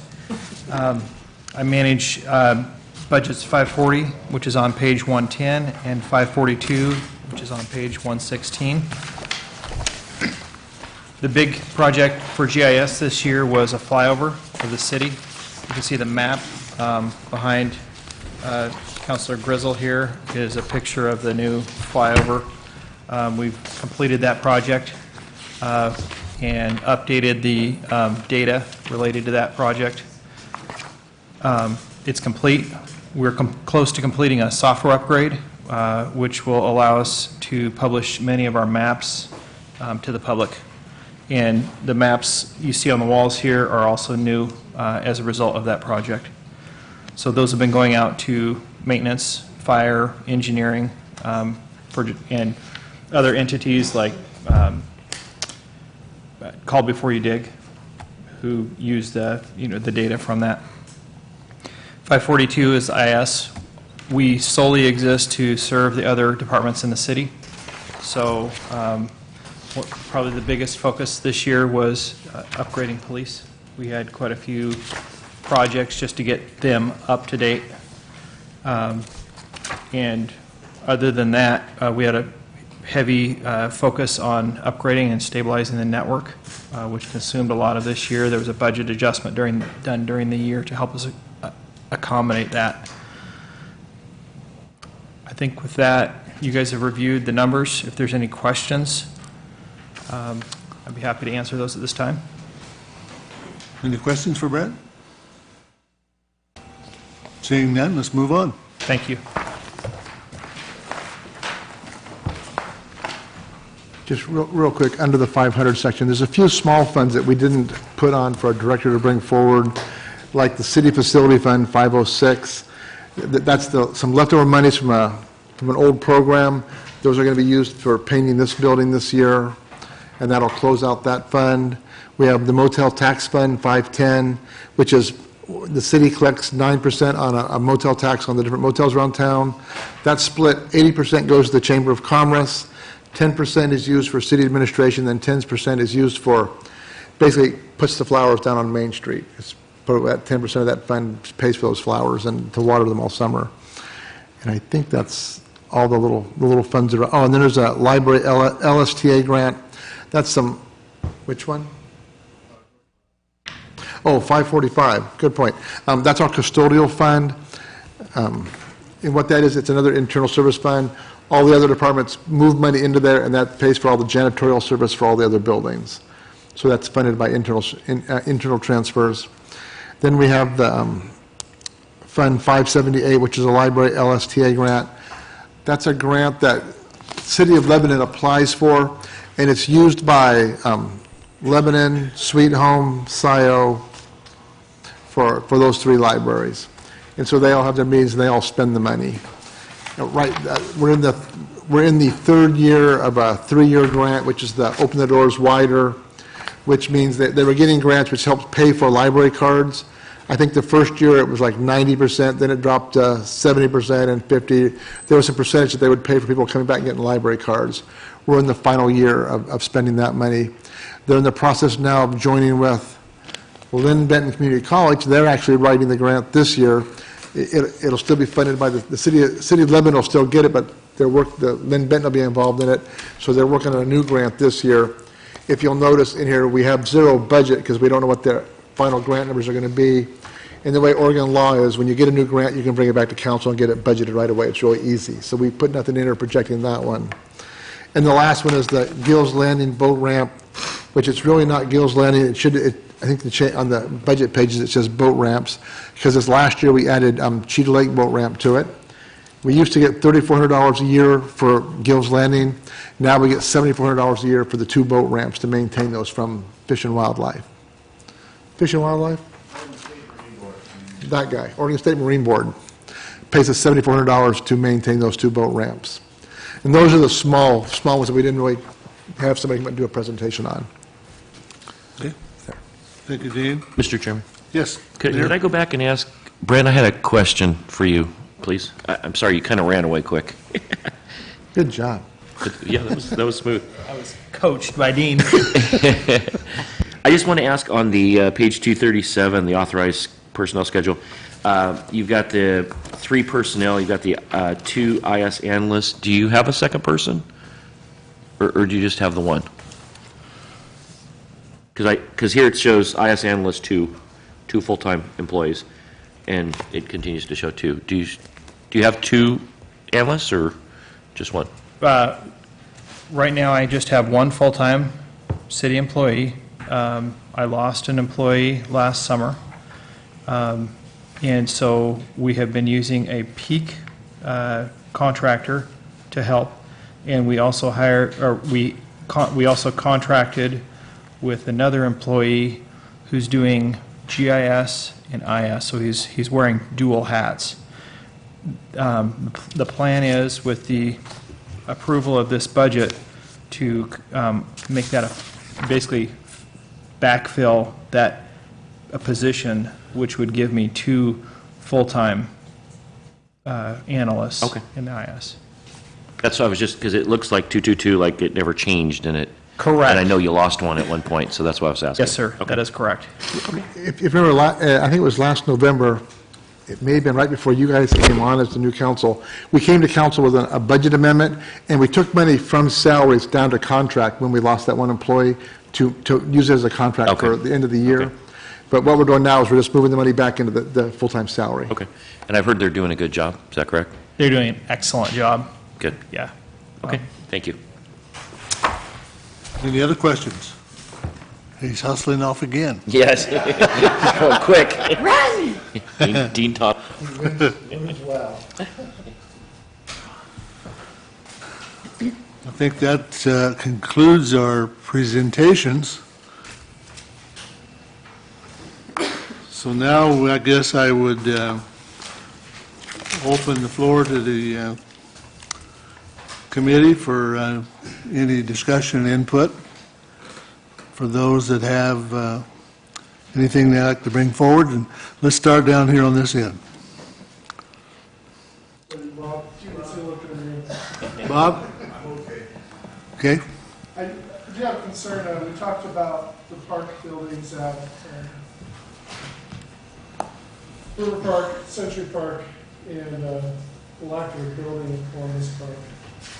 As a citizen, I'd really like to see that fixed in the next number of years. Maybe this year we can't throw $500,000 at it and buy all these buildings. Is there a way, and this is more of a question to Dean, is there a way to put money into a fund so that someday, a year from now, 2 years from now, we can buy that building and build it? Yeah. $50,000 in contingency, is that possible? The board could recommend, and we could move money from wherever we want to move it from, and put it into the park, in one of the park enterprise funds, and reserve it for those projects. But it'd have to be a motion of the council to say, with the new accounting rules, the council have to move that they want to make this a reserve. As accounting, we just can't move it. There's new rules with the way we do this. But yes, we could move it from wherever you want to take money from and put it into the park enterprise fund and reserve it for those projects. And that, really a follow-up question to that is if there's, and I believe I read here, 10.9% in contingency, our goal is 10, at least 0.9%. What's 0.9% in dollars? Is that $68,000? Wait, hold it. Probably really close. I probably have it back here. Hold on.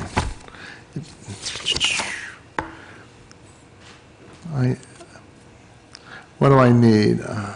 My goal is 750,000, and what do we have? I think we're right at the number. It's just, So is that we're just, correct that somewhere it says 10.9%? Yeah.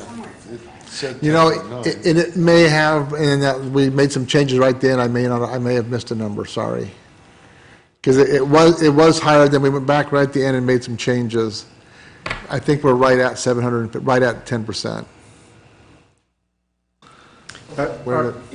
Is it legally possible to go under the 10%?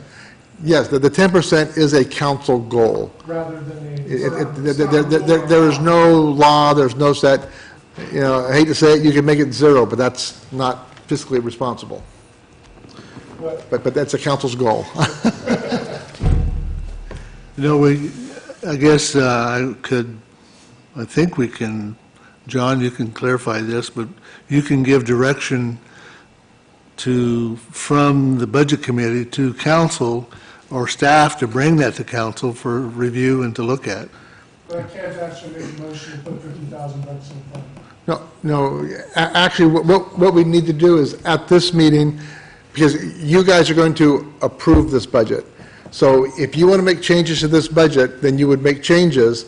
I'll adjust it and take that new change to the city council. Because the thing is, if you approve this budget as it is right now, and I take it to council, they can't change anything more than 10%. That's their limit. So, but you guys can change it 100% at this meeting. I mean, that's this first meeting. But once it's approved by you guys, the council can't make any changes more than 10% without coming back and going through the whole process again.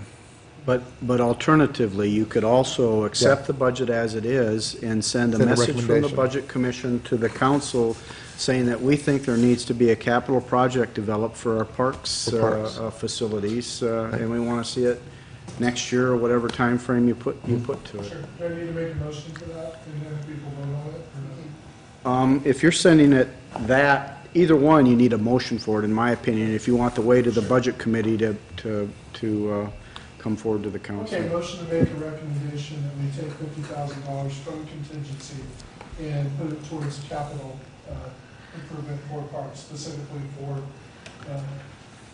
River Park, Century Park, and Columbus Park. I personally don't want to see, we demolish a building, there's no bathroom there, or we have rental parties. I'm going to second for the sake of discussion, to discuss his motion. Okay, motions have been made and seconded. Is this motion to amend this budget? That's what you're asking? That's what he said. Okay. Okay. Are we? Discussion? Okay, because I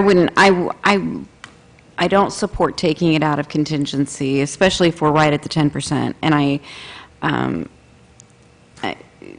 don't think that's the right avenue to go down. But what I do support is, because I agree with you 100%, I mean, I think that needs to be a focus.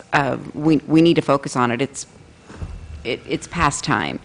But does it need to be done this summer? I don't know. Can it be done? I don't know. We've got some big projects going on right now already.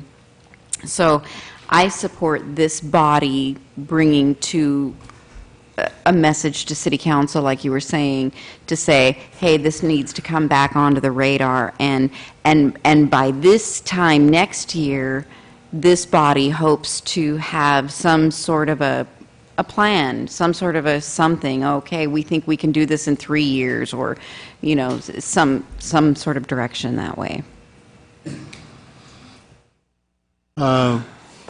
Jason, would you come up, please? I think it's important to ask Jason what kind of timeline we're on here, because we may not have 3 years, so to speak, but. That's why I asked him to come up, because I'm thinking he was, there's been some considerations of, you know, this summer or fall. We're close at the River Park facility. Exact time, I'm not sure. It's just going to depend on how it holds together over this season. We are getting really close, though, to having to demolish the building and do something different. Exact time, I really can't tell you. How do we get so close without some sort of a plan being, or some sort of a flag being raised? Or has that flag been raised? Yes. It has been. There's just no money. Has been raised, okay. You know, just my 2 cents from the outside, you're on a track to look at temporary facilities when the building doesn't hang on any longer. In a lot of ways, the capital expenditure, and I believe they're horrendously expensive at $150,000 to $200,000 a year, but if you don't take the time to plan how you're going to maintain them over time, that's going to be a bigger expense than the capital. And the city just isn't that flush, and there's going to be some choices that you want to stack up against each other in this sort of a large investment, both in terms of the capital as well as the operations and maintenance. What's the time frame? Let's pretend for a moment that we said, yeah, here's 50K or 70, whatever dollars. We said, let's do it. How long would it take for you to actually get to the point where you're tearing building that building? You can't do it over a weekend, obviously, so how much time do you need? If we had the funding all in place to get design done and settle on a structure through our Parks Committee, and then ultimately City Council, so we have some time there. I would realistically say that if we had that approval this summer, we would have it completed in construction by opening of next season, which is April 1st. But that means we'd have to give you $200,000. Yeah, we'd have to have all the money to make that happen. I don't think anyone's put that on the floor. Right. Question, John? Jason? I'm just a little frustrated with this, because this kind of stinks of the water treatment plant to me. And it's not that there's no money, it's that we're not planning to make money and funding available, and so that's what's frustrating. And admittedly, I don't have the history, but I don't want to see another kick the can down the road approach to where we get to the point where now we have this dilapidated mess in River Park and in need in Christopher Columbus Park and something else. So I want to see us be able to support our staff in finding alternatives before we're at the 11th hour. And I don't know if they're reluctant to come to us or to approach through this process the council, but I think we need to build better bridges amongst ourselves that we feel comfortable talking about, hey, this is a priority, this is going to fall down on somebody, or if this toilet clogs one more time. We have had some tours and had some council members on tours and our Parks Committee on tours. It's been on the radar for a while. It's just a general fund budget that has taken a back seat. Yeah, I mean, it really is prioritizing, and goal-setting session is the time that council needs to say, okay, you know, I think Parks has been kind of not the biggest priority on goal-setting sessions. Maybe, do you agree? Nothing like putting you on the spot. No, but I think, you know, there's been a lot of places to focus. So it has been on the radar, but council as a body has not identified it as 911, and I think it's time they bump it up and look at it. But I just have to add, too, we're cutting staff in this budget. So Right. there's no, what you're talking about and coming up with the money for the parks is to go back through the other general fund funded services and decide unfund which them. personnel that do which things that you want to cut in order to realize that project. That's what this budget is down to. Well, what I want to say is, because it's interesting, he brought this up, this is on my list of things being next in line. I'll just join in with them. I really strongly believe we need to invest in these parks. Last year, we talked about it a little bit, the year before you guys did. And you're right, we have a lot of high priorities. And one of the priorities the city has always had is to have a good reserve fund, 10%. Okay, we got that. I think in this case, this is an important enough issue that we should take some of that reserve fund and set it into a reserve for doing these bathrooms and restrooms. And maybe through the year, you can find some more money to put in there, but we need to start funding it. Okay, unlike the wastewater treatment plants and all that, where 20 years ago we said, we're going to need to do this. 18 years ago we did, 15 years ago, 10 years ago, 2 years ago we said, uh-oh, now we got to raise $20 million. Bathrooms aren't going to cost $20 million, but let's do it now. Let's start putting some of this money away.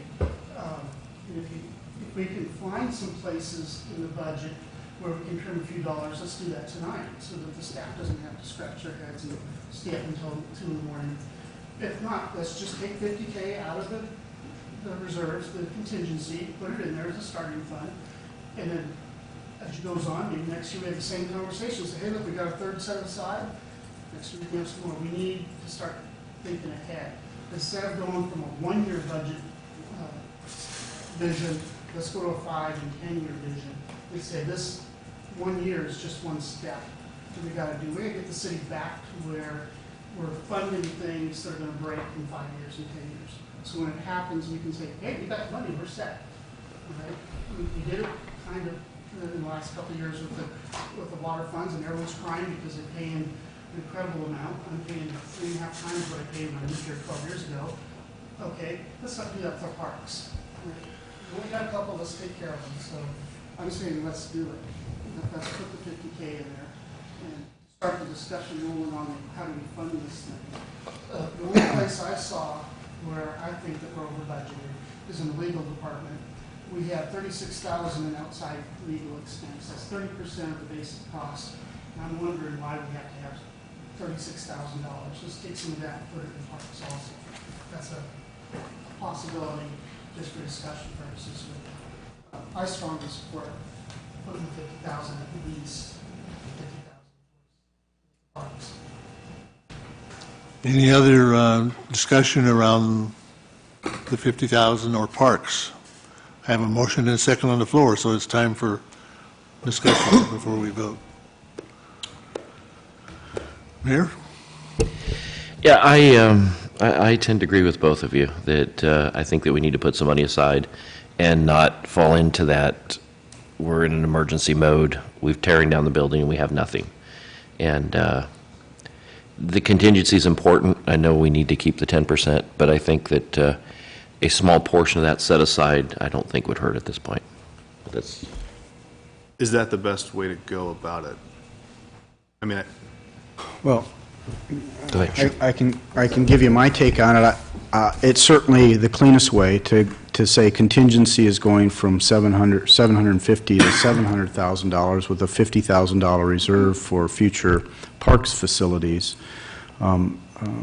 Ralph also mentioned looking at the city attorney's budget. You could take $36,000 from there, move that into a reserve for parks. When those services outside the retainer would come to the city council would then have to go to contingency and take it out of contingency in order to pay for those services. So it's kind of a circular, that bill's going to become due if it has to be paid. And if it isn't, if those services aren't used by the attorney's office, that's $36,000 more that builds the fund balance for next year. So it's not like it's going to get spent somewhere else. It would go into the fund balance for next year that could be used for contingency. So long answer is what I just said. Short answer is the cleanest is to just take your contingency, recommend it come down from 750 to 700.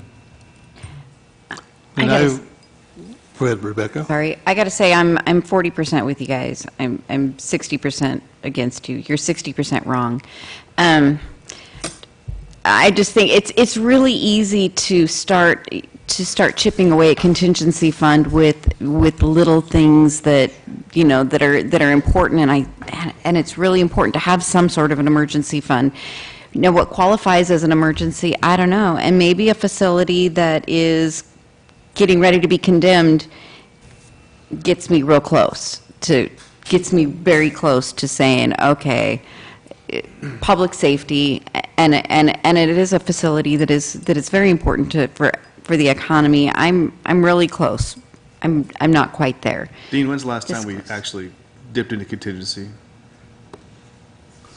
When I first got here, we didn't have 10%. We've been working up to that. I think last year we were a hair below it. Oh, sorry. In the last 4 years, we've worked up to the 10%.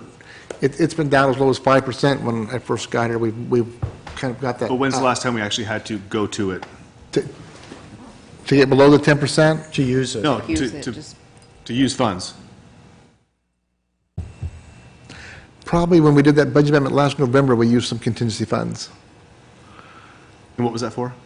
It was for a whole bunch of different things. There was some unemployment that was needed. There was, it was about 10 different items that we had to come in there and adjust the budget that were missed in the first go around that came in more expensive. Recovered accordingly then? We're back. And when we came back to this budget, we put the 10% back in and said, okay, now that's where we're at, and keep it there. So. If we use any of the scenarios that's been discussed, we're still 5 years away from putting that restroom in River Park. It isn't going to last that long. So. Yeah, and I was going to agree is, I think that by kind of putting our foot in the door, it kind of gets the process started. Plant the seed. And what's that? Plant a seed. Yeah, plant a seed, exactly. And then water. Mm-hmm. If we do nothing, we get nothing. We'll end up with an eyesore. We'll end up with a PR nightmare. We'll end up with, we know how this will look. It will look bad. When that comes down, there's a slab there, it's going to look bad. It's an eyesore as it stands now. Yeah. You're right. I mean, Christopher Columbus has nothing, it can do with nothing. It's had nothing for the last 20 years. It can go another 5, 10 years with nothing, or if need be, could get some portables. But the expectation is I'm going to go to River Park, and there's going to be appropriate facilities for families, for guests, for visitors. And when the track hoe comes in, it's not going to look good. And it's going to be compared to the water treatment plant, in my opinion. Any other discussion before we vote on the motion? I guess my question is, we're putting the money aside, what's the plan though? What's the plan moving forward from there? As opposed to, is there anything that keeps, I'm sorry, I don't have one of those. I know, Mary can share. She doesn't like to share. Oddly quiet. I don't know. Is it turned on? I don't know. Anyway, it just strikes me that, is there anything that's going to preclude, if we send a message to the council saying this needs to be addressed from us, and this is a recommendation, is there anything that precludes the council from taking that money out of contingency later? Dean? We'd have to go through a supplemental budget amendment. It's easier to do it now. I understand, but what's the plan? But they could My do it. question is, what's the plan going forward, as opposed to, let's throw a $50,000 feel-good Band-Aid on it, and there's no plan in place on where we move from there, not just in building it, but the maintenance costs going forward. You want to talk 5 years out, let's talk 5 years out. What's it going to cost to maintain that 5 years out, and how are we planning for that? As opposed to just putting money on it. I understand what you're saying. By putting the $50,000 aside now, you're telling the Parks Department, we're committed to this, go develop a plan to replace these two restroom facilities, fix this. We don't need the details right now, we just need to tell them, you got a project, here's some money. We don't spend it, it's in the reserve, it's in their department. If they have to do an engineering study, okay, the preliminary parts, but $50,000 doesn't even cover, well, it doesn't cover any of them. It doesn't cover Century Park, it doesn't cover River.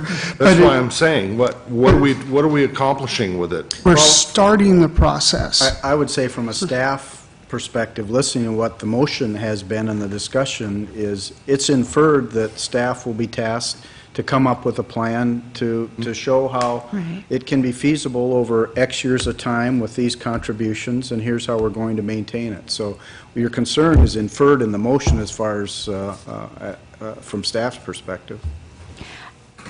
And another, trying to do this. It's got, when it's red, it's on. Red is on. Yeah. I pushed it 4 times. Okay, there we go. I've had this argument with the microphone. I forgot what I was going to say. We're already paying maintenance on the buildings that we have. So the maintenance is inherent in our budget currently.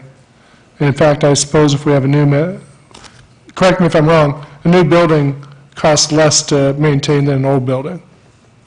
Is that usually true? Jason? For a period of years, yes. Yeah.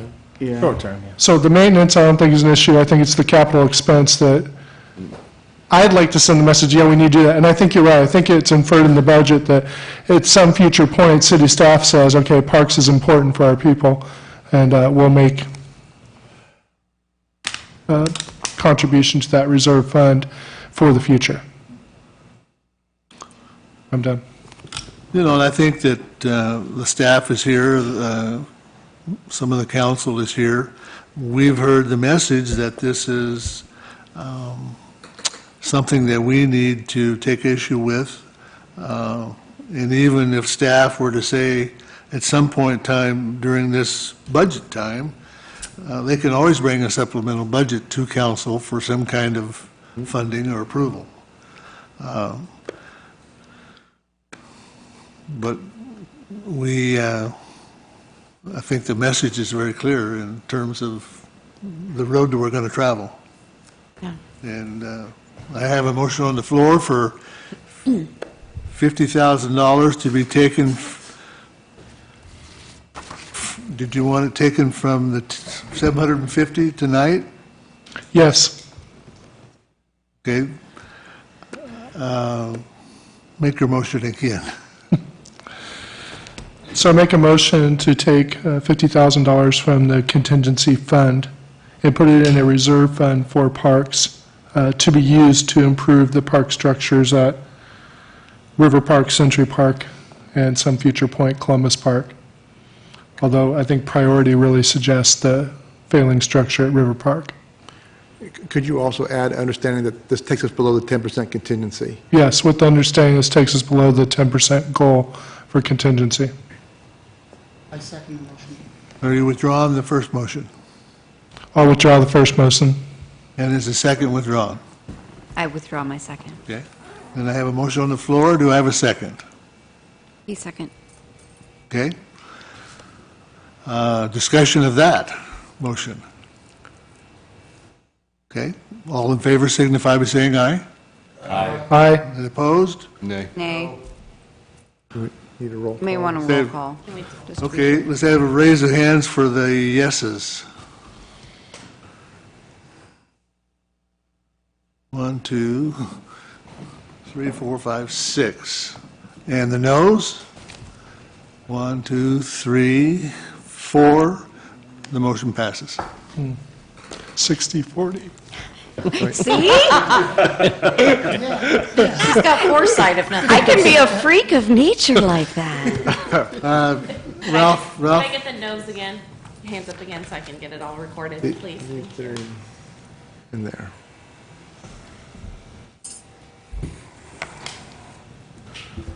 Ralph, you have additional questions? That was the only place where I wanted to increase, as I mentioned earlier, and is that I think that we're over allocating for the outside attorney. We've already allocated $120,500 to pay him for his regular, and then to add another 36,000 for him, plus 10,000 for the, I guess it's an HR specialist. That's a huge amount to write into your budget saying, we're going to have legal problems that our attorney can't handle. I really don't think that it's necessary to have that much money allocated to them. As you mentioned earlier, if the need arises, the council, in its own regular operations, can say, hey, we got more legal bills, we got to pay them. But to set it aside at the offset, I think is not necessary. So I'd move that we strike 20,000 of that and put it back into the contingency fund. Is there a second?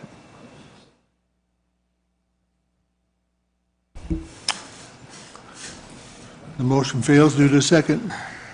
There was no second, Linda. Dean? You have anything else, Ralph? No, that's it.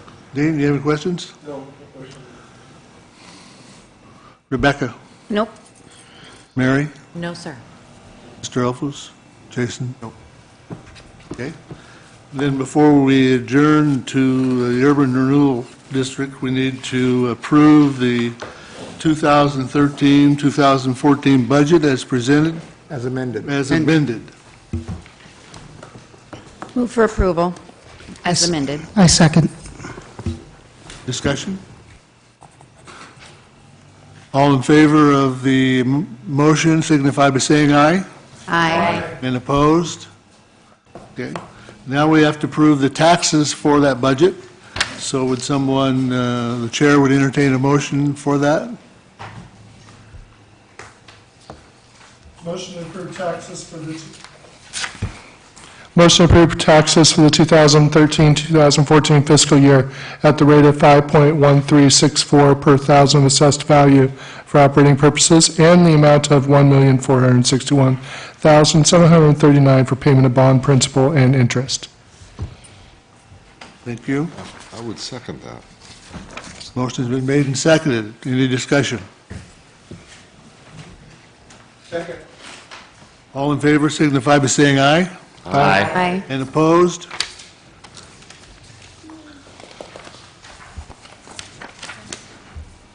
I believe I'm to adjourn the general session at this time at 9:32, and we'll convene the Lebanon Urban Renewal District, Northwest Urban Renewal District. And that's going to be Dean Bach. Be me and Ron if I need him.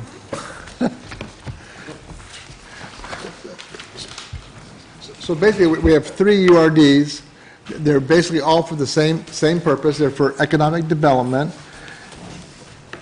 I think my mic, it's on. And they're for economic development purposes. The Northwest URD, we're in the process now of issuing a $12 million bond. It'll be used for basically the projects we have listed in the fund here. Oak Street Airway, West Side, 5th Street, design for the new treatment plant, and an initial payment for the Lowe's. So that's the plan right now. You know, the plan is still being developed a little bit within this. You know, we're looking, you know, is it still going to be a $12 million bond? We'll know here in the next few weeks. But that's what's in the budget right now, so it's up to a $12 million bond. There's not a lot of other expenses in that Northwest URD. We do have some cash of $1.7 million that we have that will be also used for part of these projects. So most of what's going on here, it's bonding. If we get the bond the way it's supposed to go, we're looking at closing this URD hopefully within the next 10 years. That's kind of our goal we're working towards. So let's get this URD, all the project list completed, and then be able to get it closed. Like I said, we are looking at the $12 million bond and then a possible amendment with the fire department. So that's the 2 things that are going on here. So if there's no question about the Northwest URD, that's it. It's all one bond. I do need to make a correction. I need to open this as the Lebanon Budget Committee and convene as the Lebanon Urban Renewal Agency Budget Committee. Correct. And all the comments I just made are made to the Urban Renewal Agency. Sorry, I knew I needed to do that, but I didn't. This is where it gets complicated. So are there any questions about the Northwest URD?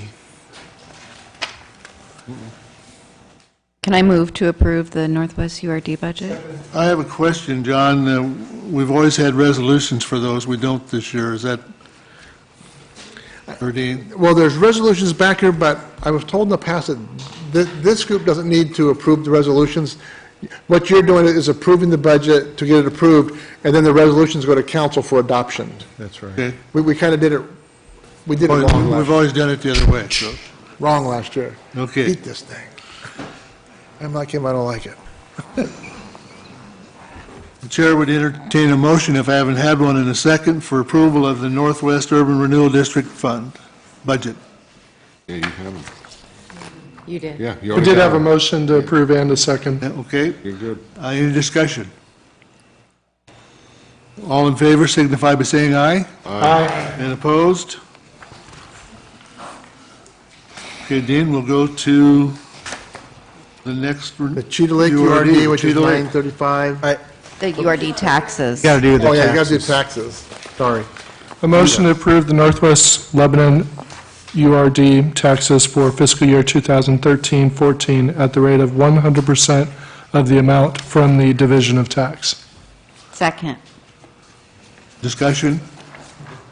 All in favor signify by saying aye. Aye. And opposed? Unanimous. Now the Cheetah Lake Urban Renewal. So the Cheetah Lake area is even easier. It's on, that end of town? Which way am I facing? What page is that on? It is on page 208, is where it starts. And like it says here, it was established in 2000 for economic development in the area around Cheetah Lakes. We are doing some research now to see if the funds from this can be utilized for anything at the foundation property up there, because that is economic development going on down there. So we are researching that. I have to see about that. So the purpose is to provide economic development infrastructure to serve a blighted area of Lebanon, located around Cheetah Lakes. Right now, there's not a lot of projects going on. There's not a lot of taxes coming into this area because not a lot has happened down there right now. So this is kind of a maintenance budget here to maintain. So. Any questions of Dean in regards to that URD? Chair would entertain a motion for passage. Move for approval. Second. Motion made and seconded. Any discussion thereof? All in favor signify by saying aye. Aye. And opposed? Motion carries. Now the taxes to fund it. Motion to approve the Cheetah Lake URD taxes for fiscal year 2013-14 at the rate of 100% of the amount from the division of tax. Second. Motion made and seconded. Discussion, anyone? All in favor signify by saying aye. Aye. And opposed? Motion carries. So now we have the Northgate URD, which is Fund 940, which starts on page 212. This is the one where we have a lot of our activity going on right now, because this is where the Samaritan Hospital property's at. So the biggest debt on this, if you looked out the bottom, there's a debt, the last couple of lines there's $107,000 for debt payments. Those are debt payments to the South Peninsula Hospital Association. We have a contract with them to pay back, as they put infrastructure in down there, we're paying back, the public infrastructure part. So if they put in a road or a water pipe, something, we're paying this back to them. So the debt service here, and we're paying that over a 20-year period. And it's interesting because it's for 20 years. So what they add this year, it's over the 19 years. If they add something else, it's over 18. This contract is over in 20 years from the day it started. Last year was our first payment, and it covered the first 3 years, which was $180-some-thousand last year. Now we're kind of down to the $100,000 a year. But I'm expecting that will start going up now as they're starting to do a lot more activity there. They're putting a lot more items in. I expect they're going to be sending us a bigger bill the next couple of years to go out over the rest of this period. So hopefully a lot of what they're putting in will be taxable, so we'll be able to cover all this. We'll see as we go along. But that's all that's going on in this fund, is mainly that work down there. So if there's any questions. Seeing none, I'd entertain a motion for approval. I move to approve the North Gateway Urban Renewal District budget. Any discussion? Regards to the motion. All in favor signify by saying aye. Aye. And opposed? Very good, then. The chair then would adjourn the business of the Lebanon Urban Renewal. No, taxes. The taxes, yes. Our tax dude's I going move to approve the North Gateway URD taxes for fiscal year 2013-14 at the rate of 100% of the amount from the division of tax. Second. Motion made and seconded. Discussion. All in favor signify by saying aye. Aye. And opposed? Now, the chair would adjourn the regular order of business of the Lebanon Urban Renewal Agency's Budget Committee. And we've already adjourned the regular business, so we are adjourned. Thank you very much. Thank you again for your time. Yes, thank you, Commissioners.